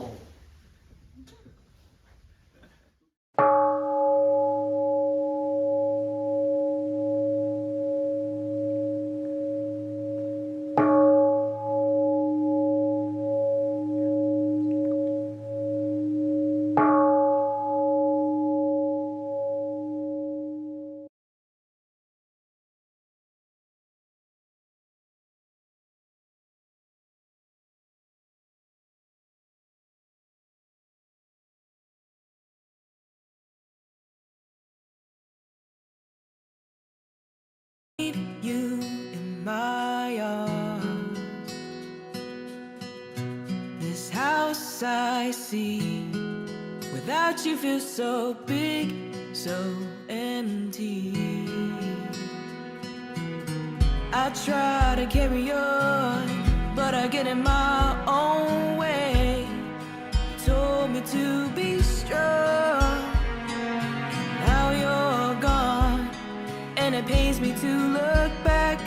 Never thought I would hurt so bad without you. You'd say, don't fret, don't worry, you're strong, you're tough. Live your life, this beauty, it comes from us. Be yourself, I promise it's enough. So we dance, we sing, we'll enjoy tonight and the loving company. So we dance, we sing, we'll enjoy tonight and cherish the memories. Let's dance,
hearts I see. Without you feel so big, so empty. I try to carry on, but I get in my own way. You told me to be strong. Now you're gone, and it pains me to look back. Never thought I would hurt so bad without you. You'd say, don't fret, don't worry, you're strong, you're tough. Live your life, this beauty, it comes from us. Be yourself, I promise it's enough. So we dance, we sing, we'll enjoy tonight and the loving company. So we dance, we sing, we'll enjoy tonight and cherish the memories. Let's dance, let's dance. Come take my hand. Let's dance, let's dance. Come take my hand. Place your hand on your heart. Hear it beating, that's the sound of our love. Look up, here I am, flying high above, painting the sky for you. Can't you see my name? It's written in the stars. Your guiding light beams wherever you are. So we dance, we sing, we'll enjoy tonight and the loving company. So we dance, we sing, we'll enjoy tonight and cherish the memories. Let's dance, let's dance. Come take my hand. Let's dance, let's dance. Come take my hand. Let's dance, let's dance. Come take my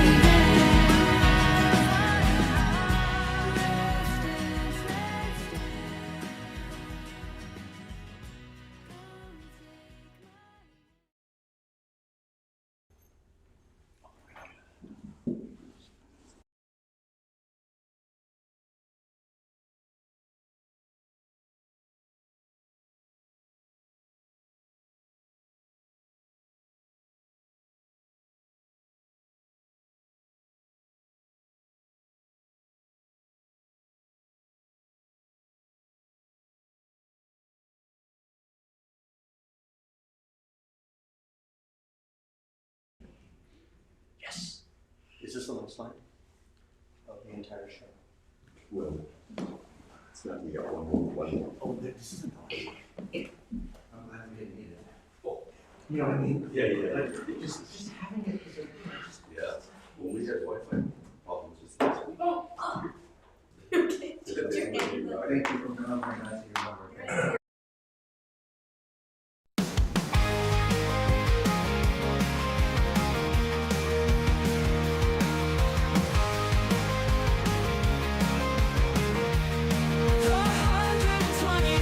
Years ago, the Buddhist churches of America was formed, bringing Dharma to the mainland, so far away from home.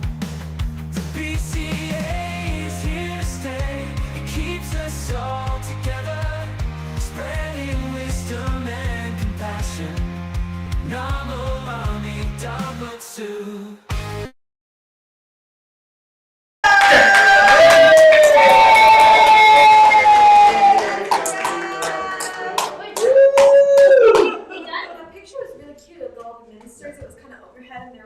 It was really cute. So we done? click finish. Are we done? We are.